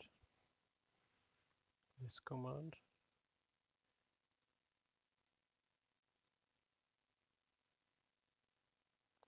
Still doesn't work from. I think we would need to do some more modifications in this case. Is that the shortcut for the developer options? Yeah, it is. Good to know.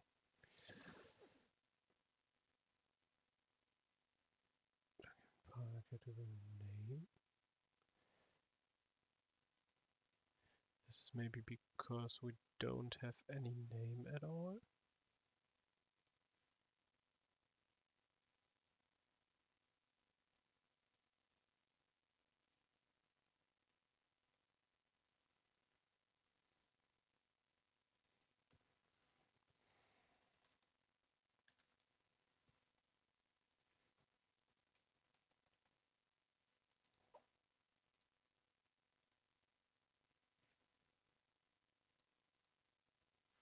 Now we have a name.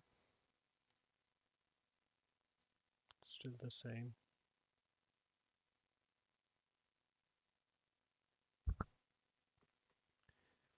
It works for you? Did you test it? Maybe it's just some bug or something like that in my Word version. I don't know. You did exactly the same here? Then it's some buggy thing or whatever. First one. Okay.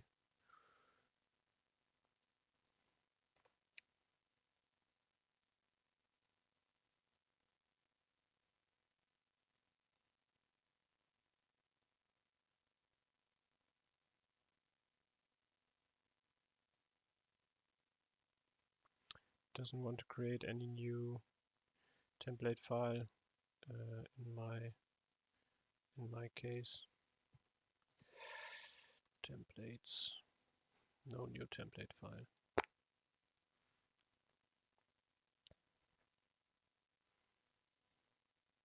I would still leave this out now. You can take a look at it from the repository. You can test it from your own system with your own version. Maybe this is just a bug somehow. I don't know why on my side. This is 32-bit. Maybe it's also the architecture. I don't know. But I also had the problem in my testings in the last week. For example, parent process ID spoofing worked fine, the template from one system, and on this system, parent process ID spoofing didn't work. Maybe the same reason, I don't know.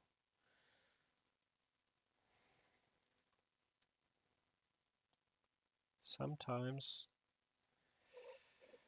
the Windows products. Oh, okay.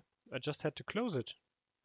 Looks like I just had to close the file, and then I have a new. This is interesting.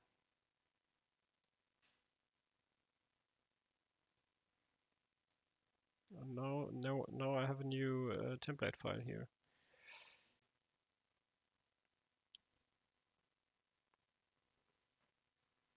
Okay, in my case it's normal.m and not some number.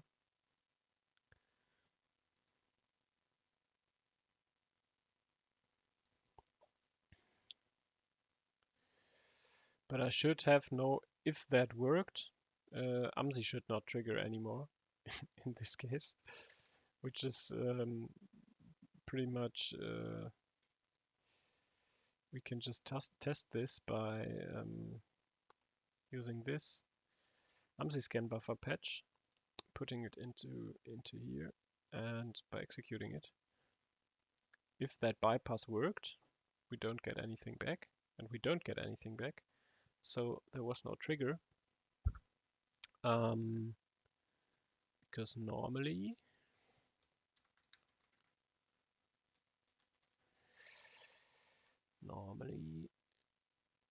this is also caught by Amsi itself.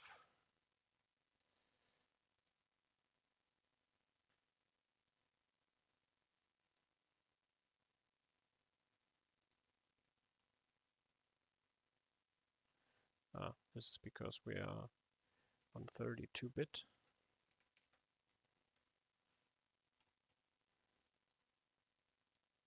Yeah, okay. This is not detected anymore. So I think this template file, Amsi bypass, I'll delete it now and retest this. It's still opened. And I'm still not able to exit any word process by default. This is okay.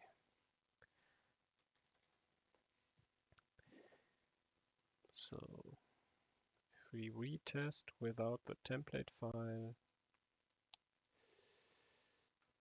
oops, this is not the Amsi bypass.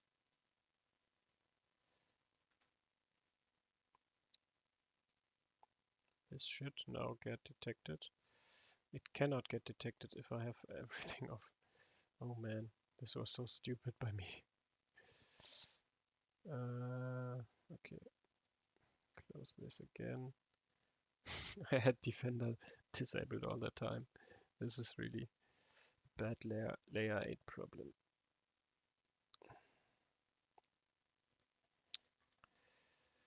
Word. If I only had working demonstrations, I think the stream would need only 30 minutes and not not that long time. Looks like this is not even not catched by Amsi in this case, which is really strange.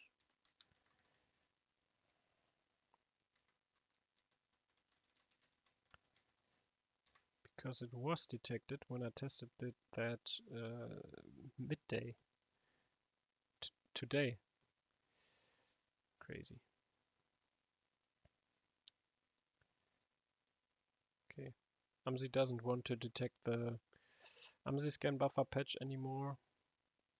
Amsi doesn't want to detect anything in the moment.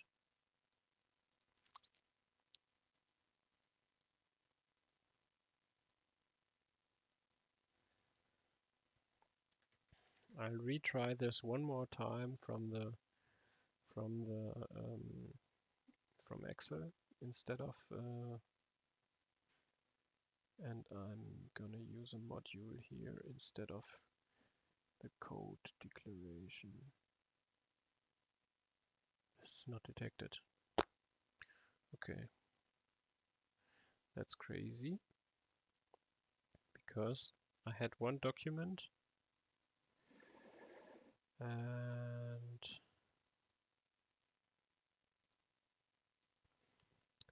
C stream VBS MaraudersMap, which was caught by Amsi when I added the AmsiScanBuffer patch today.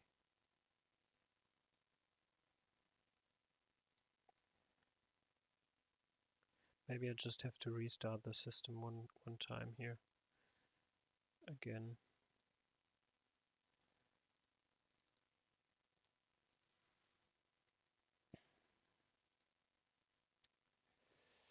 So let's take a look at the code. We have two modules here.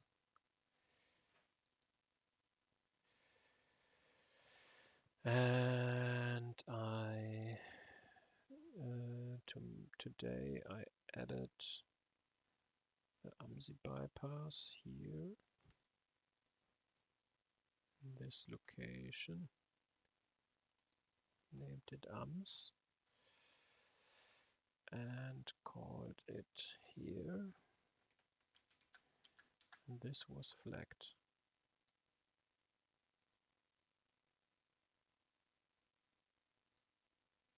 Okay, I have get proc address 2 times now, 2 times defined.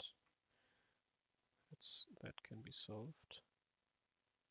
I want to start auto open. Okay, load library is also declared 2 times.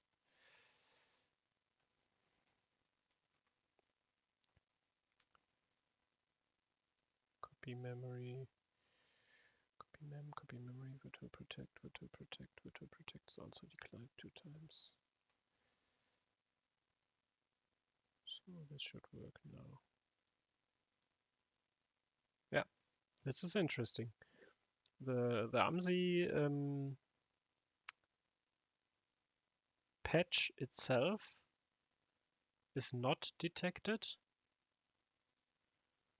but if I embed it into another payload, it's detected.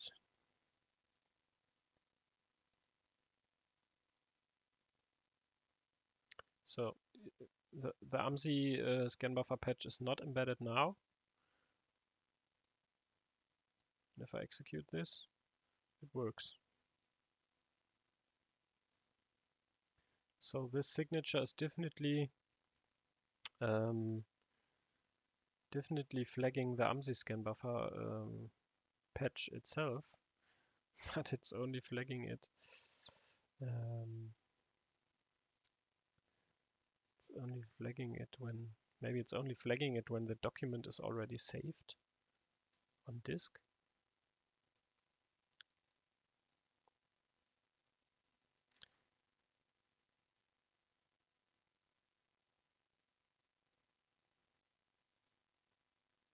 I did that.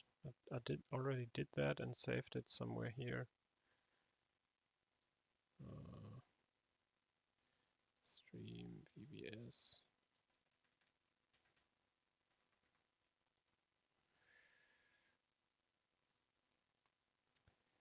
AmsiScanBuffer. Yeah, we will replace that now.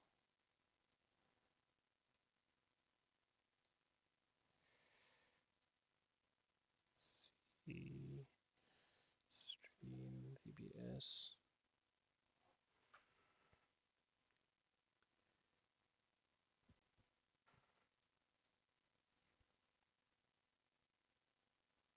Enable content.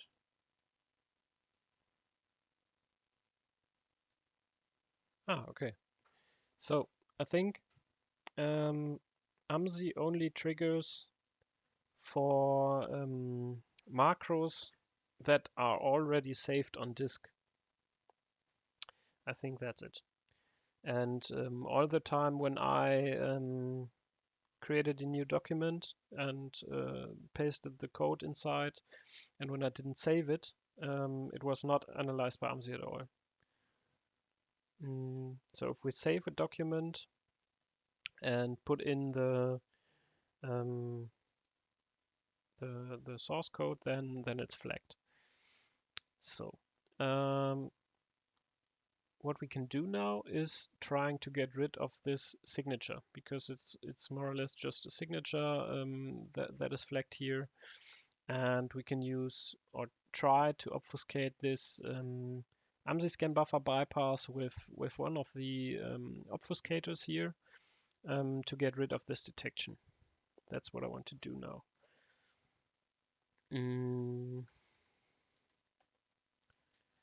To do this, we can use one of the VBS obfuscators that are linked in the repository. You can take a look when I publish it. Obfuscators, obfuscator pi is the first one. Let's see. In file VBS, out file VBS. This is easy as pie. C stream VBS Amsi bypass. C stream VBS Amsi bypass ops.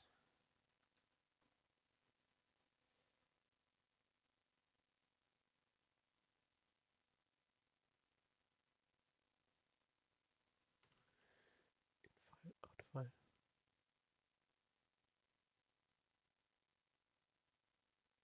Three parameters: script name, input file, output file. Script name. There's no script file, script name in this example.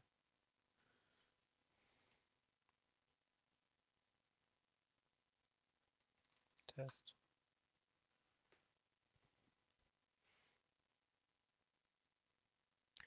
Syntax.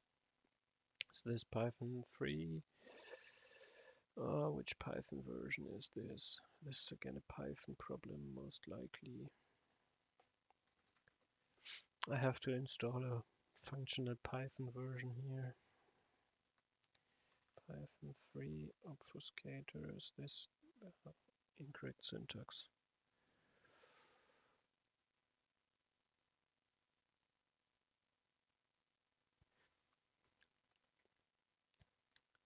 Going to just skip this check. If it doesn't work, I'll have to use another one. That's when I test on from another system and not from the system for the stream. Bad idea. Print char invalid syntax. Okay. One more try with Python version 3.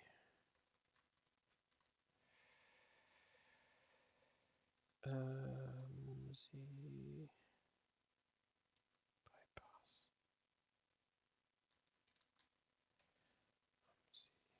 Bypass.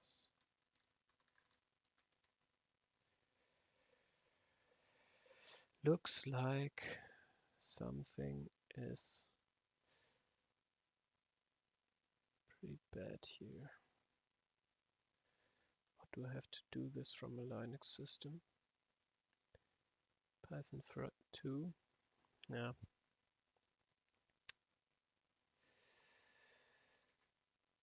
We can also do that from here.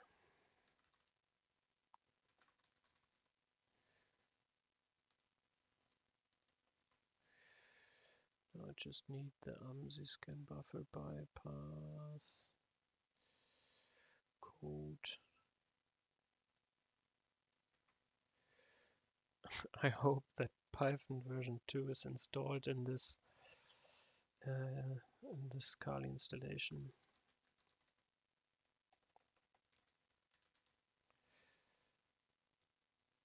So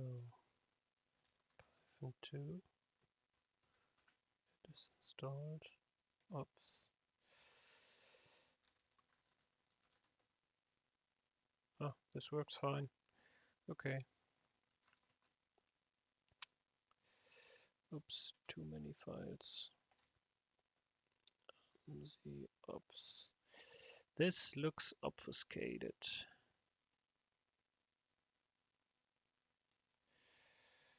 Maybe it's easier to copy the file instead of the content.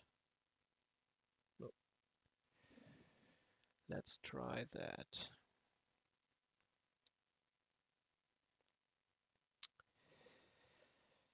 So we open up our document that was just flagged. Then I'm gonna use the newly created code. And this looks like it's buggy. Yeah, because it's too long. There's a maximum of lines for VBA scripts, and this line here is nearly endless. There's no line break, so this obfuscator cannot be used for Office documents. Unsincerely, we have to split that up into multiple lines to get this working. Pretty bad. It can be used if we have a file, most likely, but it cannot be used in our case. I hope that the second one, which is from is this one from mgeeky? I have to take a look.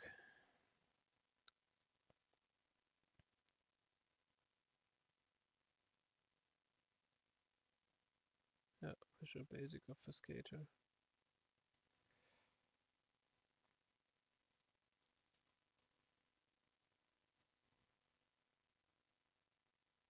It's this one which I used. And it's not splitting the lines.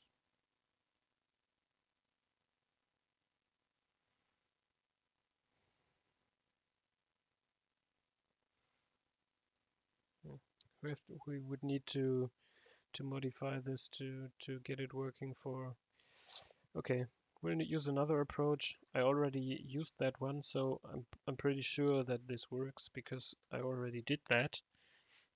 We're gonna use MacroPack now.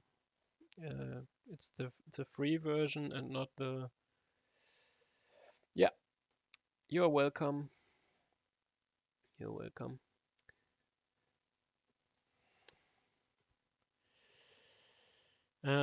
So to generate or to obfuscate -o,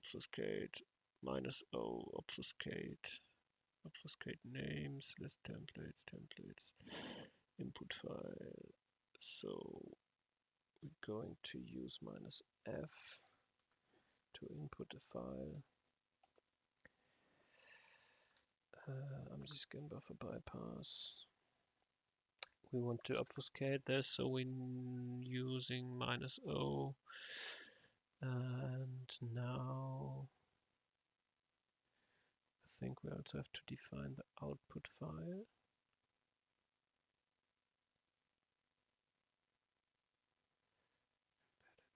Obfuscate. I have to take a look at the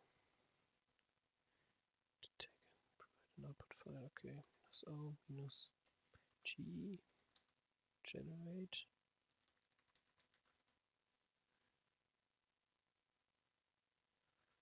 Looks good. So F is the input file, O is for obfuscation, and we should have an obfuscated AMSI bypass function now. Let's take a look. The function names are replaced. This is the first thing. The patch bytes are not modified in this case.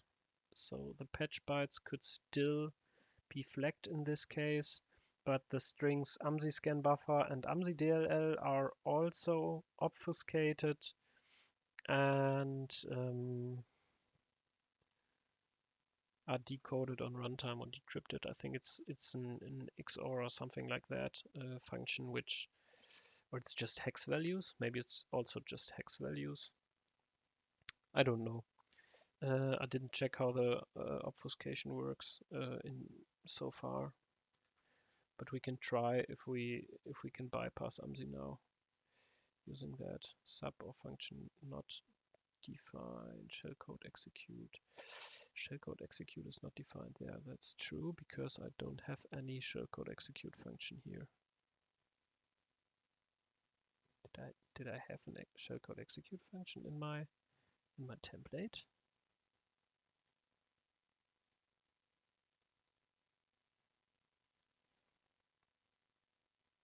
Yeah, okay, true. There was shellcode execute, but we don't need that. We can just remove that for the moment. And it still contains malicious content and is still blocked.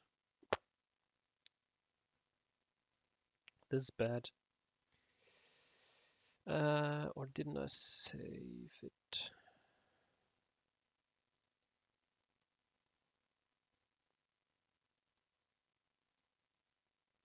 So we cannot come around AMSI. It looks like we cannot get around AMSI that easily by just using one public obfuscator.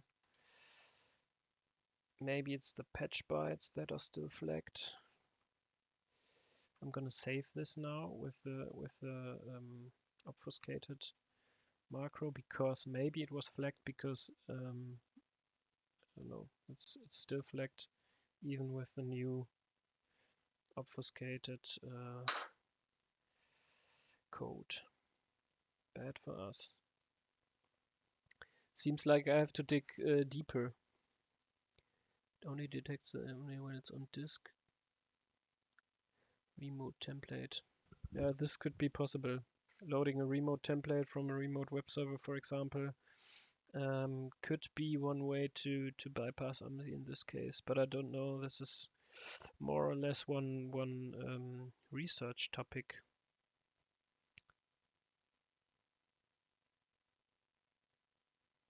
This is not bad from from Microsoft to still flag it.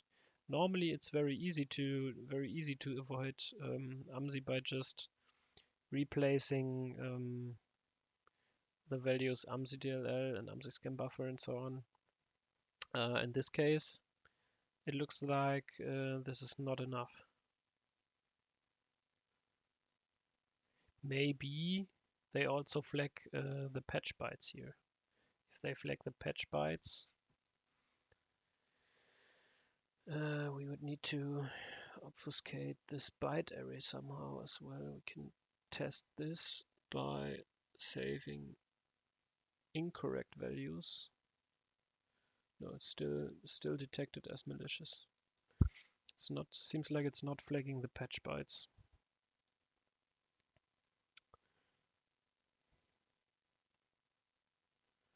But I didn't want to do a troubleshoot session for an hour or longer here. I think that's initially I just wanted to share some knowledge in this case. This is one pretty good way which saved me many times using the free version of MacroPack to obfuscate VBA files that were generated by myself, more or less by searching for templates using my own code, and then I obfuscated it via MacroPack, and all the files were not detected anymore afterwards. In this case, it doesn't work. But I won't dig too deep into that now because it would take too much time. We just have to leave it that this obfuscator doesn't get around in this case. Could still test the last one. Maybe this one is using line breaks correctly. But it's also for VBS payloads, not VBA. Maybe it's obfuscator. In file, out file. Pretty much the same. Looks pretty much the same with the other one. And it's also just doing char encoding for all strings. So it's using the char values and is decoding it on runtime, which is no bad technique because it's changing the signature of the script. But obfuscator 2. Let's try that.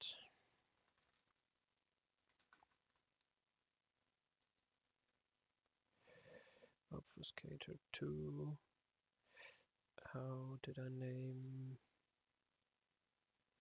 AmsiVBA?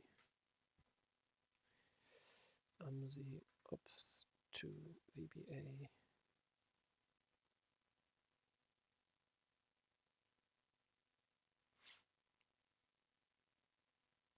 I think they are pretty much doing the same, the first one and the second one. They are more or less just replacing strings with chars, and in this case it's also doing some mathematics to bypass more signatures. It's pretty much the same technique that Flankvik used in Amsi fail, calculating the char value on runtime. So Amsi ops 2, but this also has no line breaks. If we don't have line breaks, we cannot use this.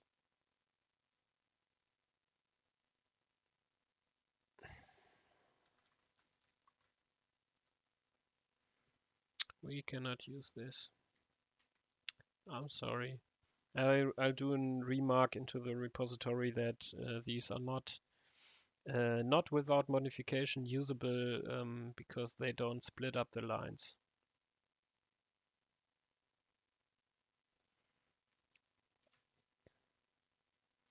We'd need to modify that to split up the lines, and then we can use it. We could use it for word templates. for Office macros.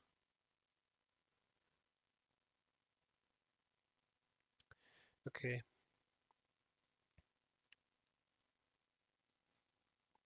I had the hope that these Office Purge is another thing. Office Purge is I had the hope that these obfuscators are better, or that they are better usable for Office macros, but it seems like this is not the case.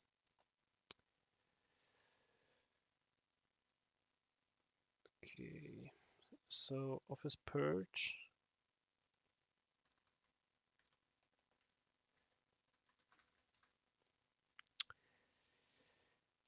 Office Purge is more or less for the technique. It's pretty much the same with Evil Clippy.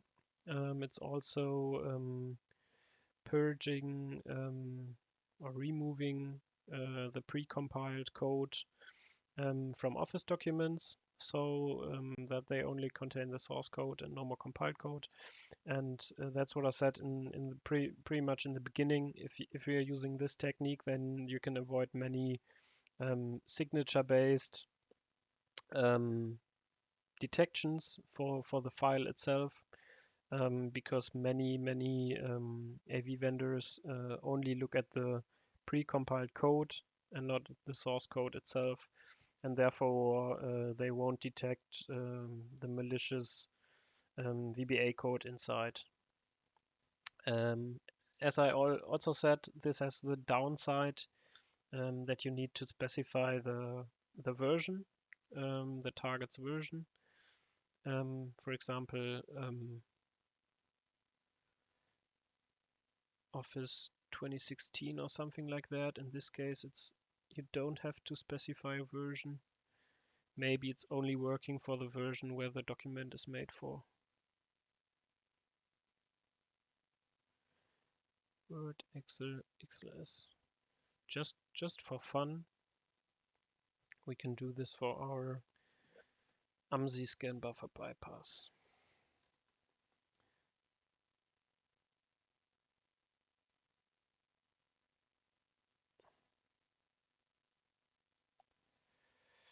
-d XLS Excel -f Amsi. Oh no, that's not the file itself. This is the file XLS M. I don't know if it supports XLS M. It supports XLS.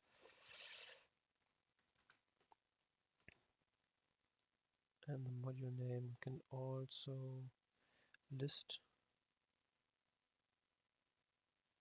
Must be an all structured file. Yeah, okay. In the very beginning, I tried to generate an XLS file, and I cannot do that on this system because some features are missing. So I cannot test this in the stream. But it's mentioned, and you can test it by yourself. This won't get us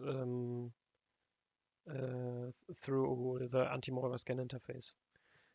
Even if we use VBA, stomping, purging, whatever, this won't bypass the anti-malware scan interface in this case.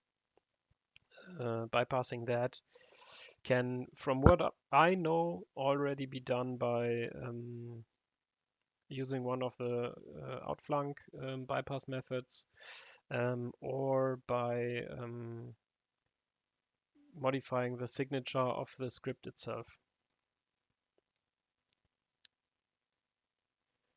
So, but I have one more example which I found pretty cool and which I want to show you, and that's Marauders, or the template. The idea for the template came from, yeah, I will most likely spell the name incorrectly, John Mars, MaraudersMap. And he published that with a little blog post in which he showed that it's possible to import DLL file. If the DLL file is COM registered from within an Office document, and to load functions from that. So basically, you can write your own .NET binary assembly, register that for COM, and load it on runtime in an Excel document or in a Word document. And if you do that, you can basically you can use all possible C# functions and load all possible C# functions from within your code. And I thought this is pretty much a cool technique to use for initial access, and therefore I implemented this. Yeah, you're welcome. Have a nice evening.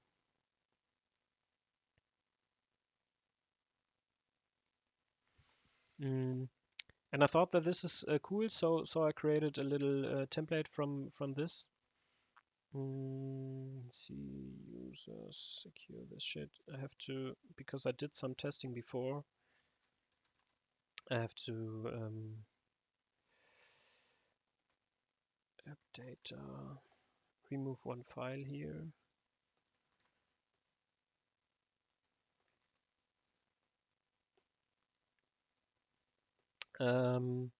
If you want to understand how this works, I can also recommend you to read this blog post, take a look at the code of MaraudersMap here on GitHub, and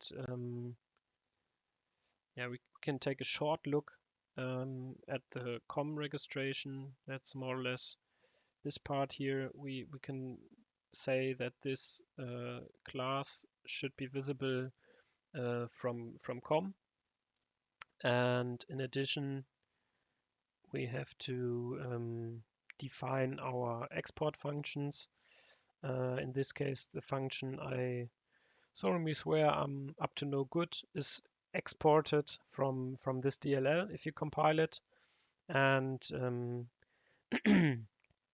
via that you can run, for example, any PowerShell command from VBA. You can, for example, run PowerShell scripts from encrypted zip. This is only the examples here. You can add your own code, which is what I recommend anyway. Or you can run a binary from web, and that's what I left in my example and what I did. So in this case, you need two modules to get this working. You need one module which drops a binary, namely the compiled MaraudersMap DLL into any directory. In this case, I'm dropping the DLL. I name it comDLL, and I'm dropping it into the directory temp. And I'm also changing the current directory to temp before. And by changing the current directory to temp, each DLL that is loaded afterwards is also looked up from the current directory. So if we try to load a DLL afterwards, it's also trying to be loaded from the temp directory in this case. And so we are dropping the binary to temp. We are also going in the temp directory as a current directory. And afterwards, we call a function from the second module. And the second module imports the function I solemnly swear I'm now up to good, and calls this function and runs and calls the C# function run binary from web. It's exactly that what was mentioned in the blog post, and this has or should load in this case from Flankvik's Sharp collection, Rubius. It has to output the output from the assembly to ctemp Rubius exe. In this case, I'm gonna not use temp but stream, for example, and VBS. So the output of Rubius goes to this file. If you're using a C2 stager, in this case, you don't need any output file. It's run and you're fine. You're good to go. You don't need the output file in this case, just to show that it worked. We're outputting that to the directory. This is the argument, cab roasting, and this is bypass Amsi function, and this is bypass ETV, I think. Yeah, bypass Amsi as Boolean, and no more tracing, which is bypass or block ETV. But in this template, both functions are not implemented.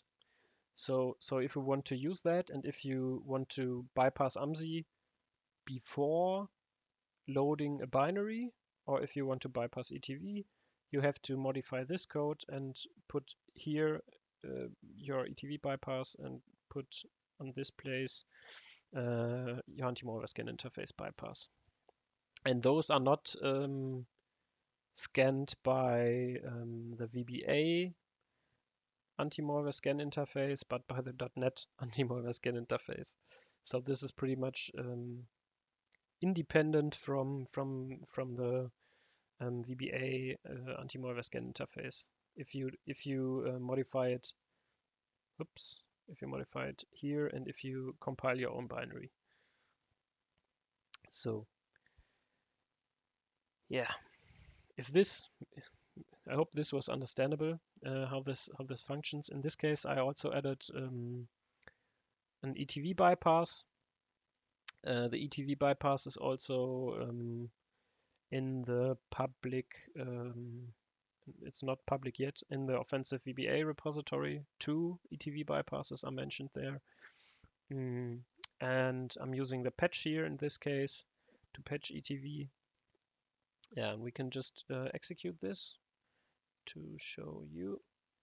In the moment, we have in the temp directory have no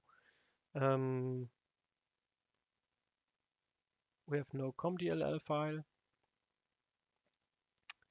And if I execute this, I have one message box left here, but that's not bad. This message box here. This was just for troubleshooting purposes. So if we take a look now, we can see that the DLL is dropped into this directory. And if we try to delete it, for example, we would see that this won't work because it's actually in use by the Office process. Can't be deleted because it's open in Excel. So this was successfully loaded. And if we take a look at the C stream VBS directory, we can see that there's a Rubius file.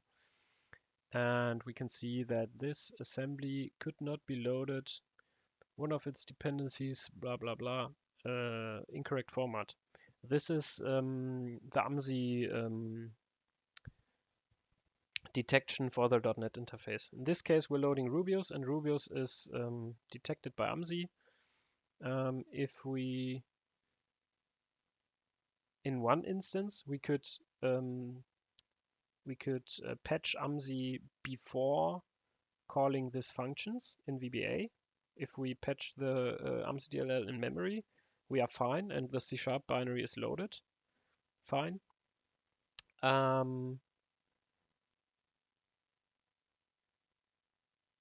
The alternative is to embed an Amsi bypass here in MaraudersMap.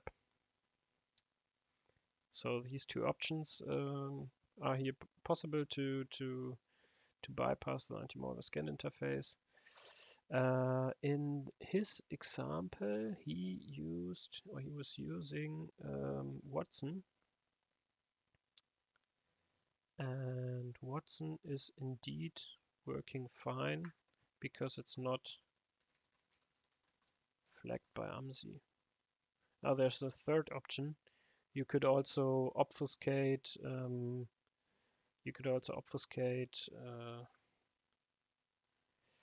The C# binary so that it's not flagged by Amsi anymore.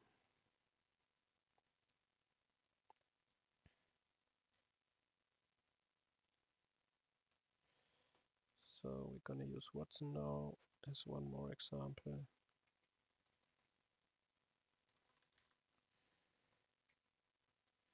Without parameters. Save that. Close that. Delete.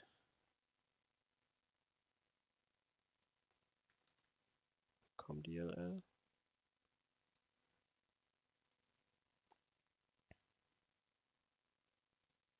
Execute that again.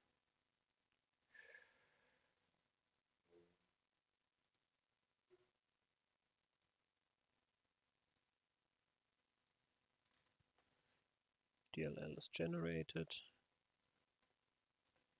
Oh, temp is the wrong directory. Stream, VBS, Watson. Parameter count mismatch. Oh man. I'm doing everything wrong here. Watson expects an argument.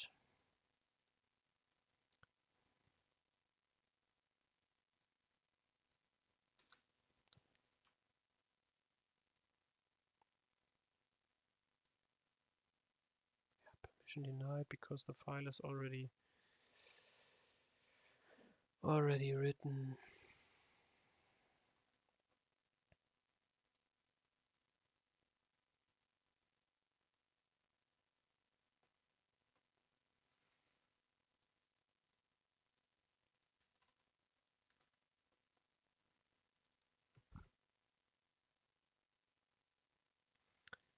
So this time it should work.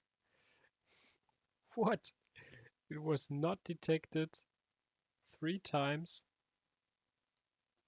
and now it's detected? Really? Ah no, I opened up the AmsiScanBuffer and not MaraudersMap. Okay.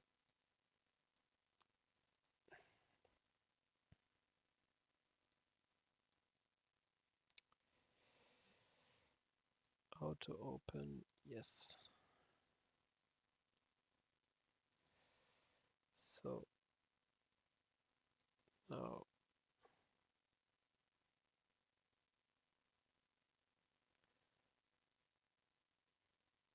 Watson is also flagged.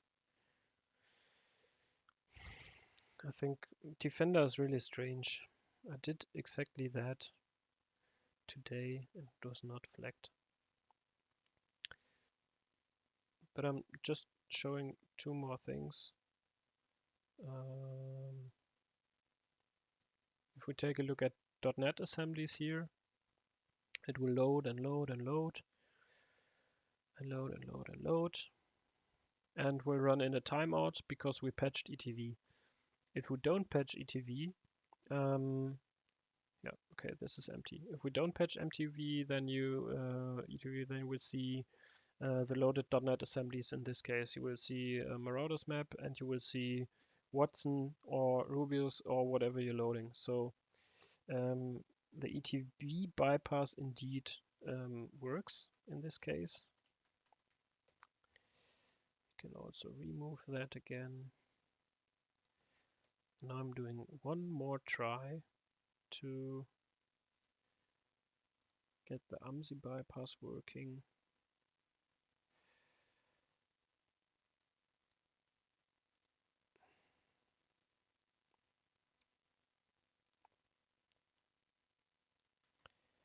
By obfuscating it.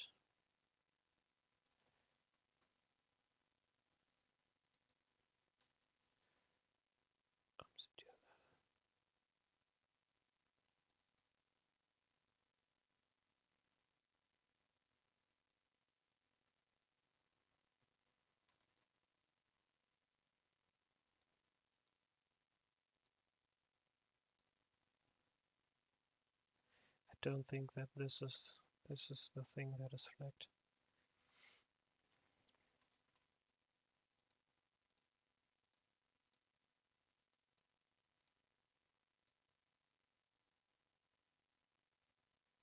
I think this is it. Could also try char encoding in this case to get rid of it.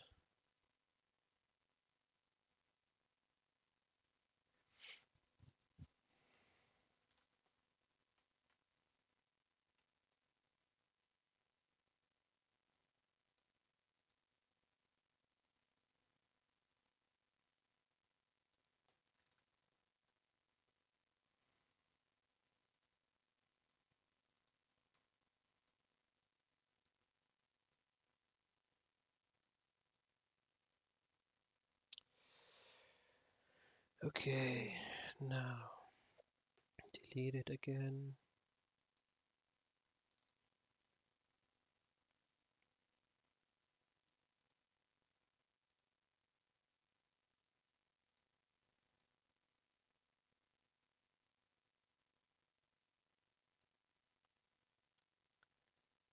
This is delete. This is okay. This is indeed detected. Just to show you that the technique itself works. I should have implemented an Amsi bypass in the C# file. This would have made it easier to show this.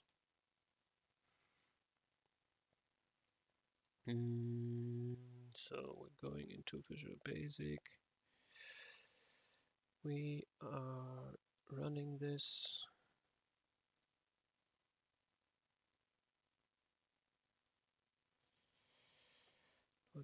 Won't switch the directory again. VBS Watson. Parameter count mismatch.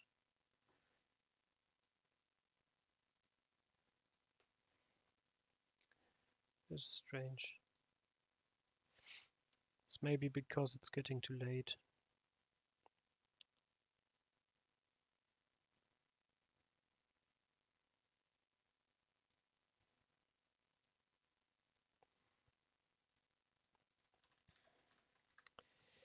It's getting too late.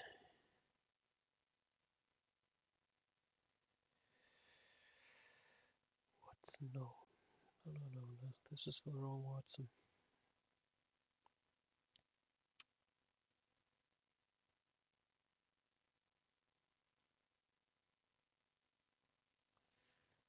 String args.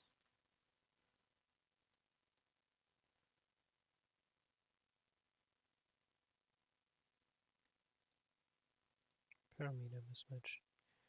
Does this make sense? No sense.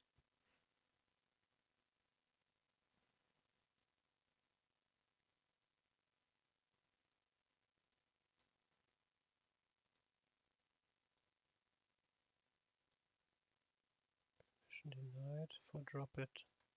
We don't need to drop it because we already dropped it. I want to delete it now again.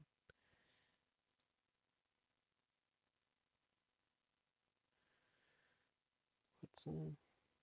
Parameter count mismatch. Okay, I disabled Amsi, so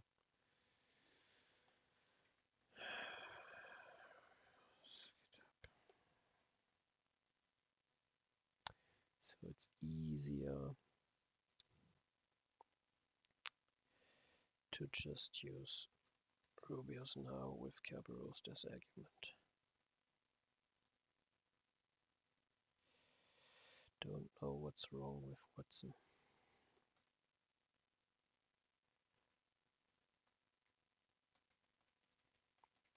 Raw, true, C stream, Watson, Kerberos.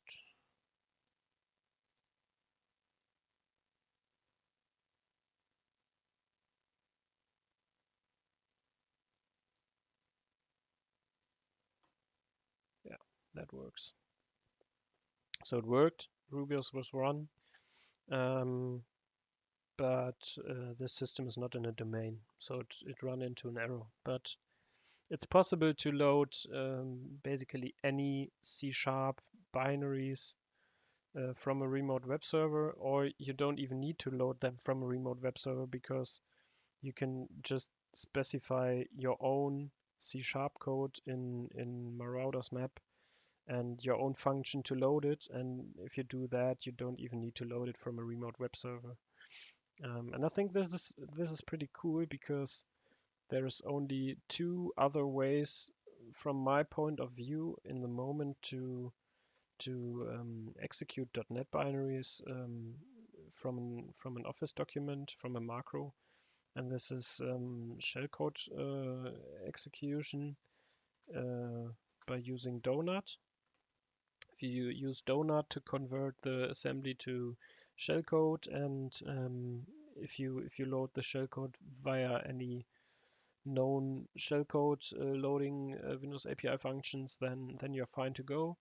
And the second way is gadget to JScript, which is using deserialization. Yeah, but I couldn't get this to work today. I have to take a look into this tool again after this stream. I don't know what went wrong here. Now we have another method. MaraudersMap com object exposed DLL.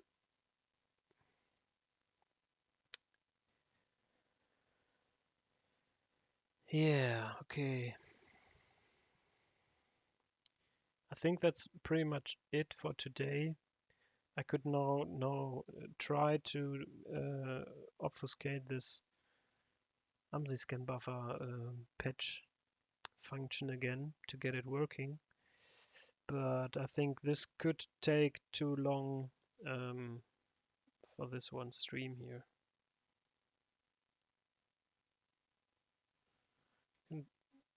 And I'm doing one try. Dim.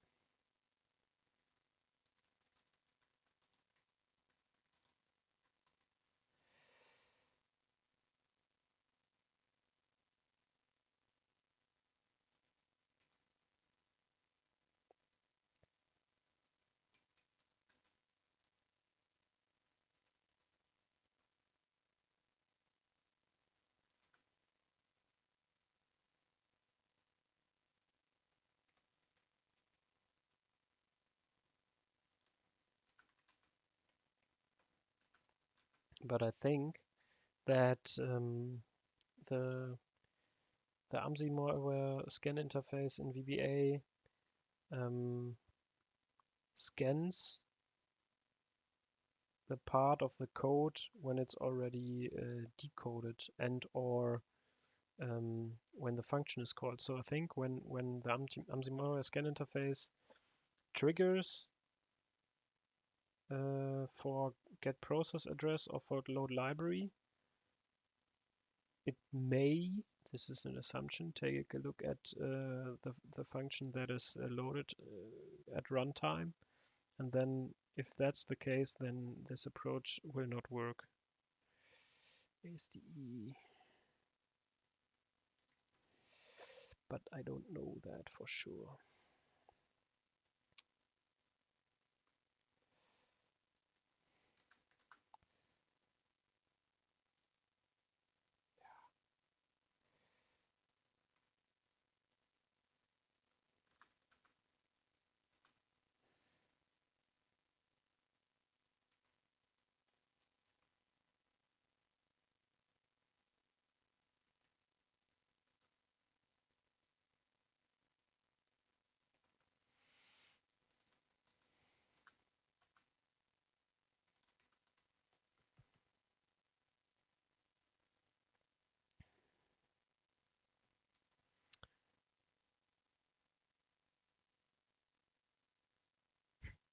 Let's test if this works.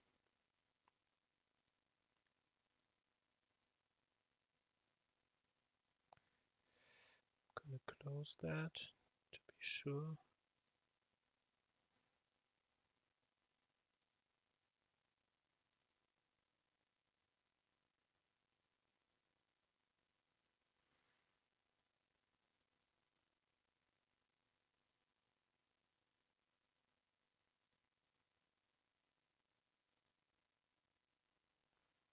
this is still detected.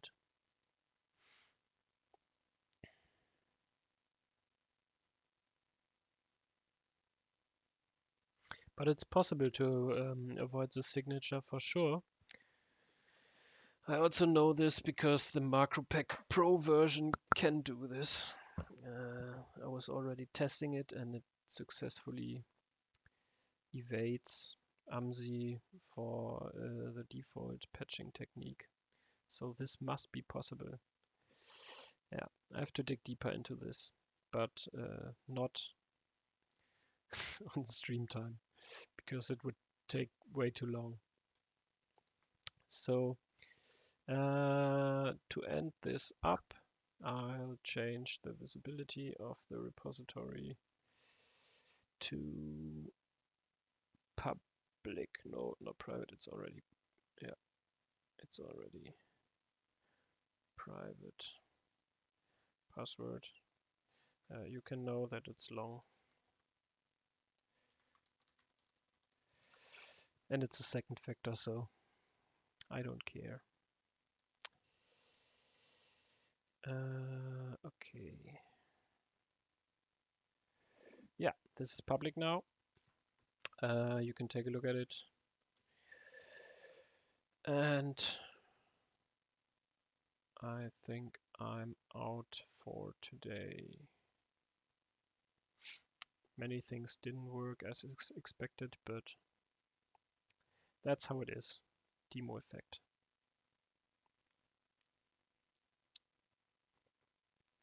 Okay, then thank you for joining and bye bye.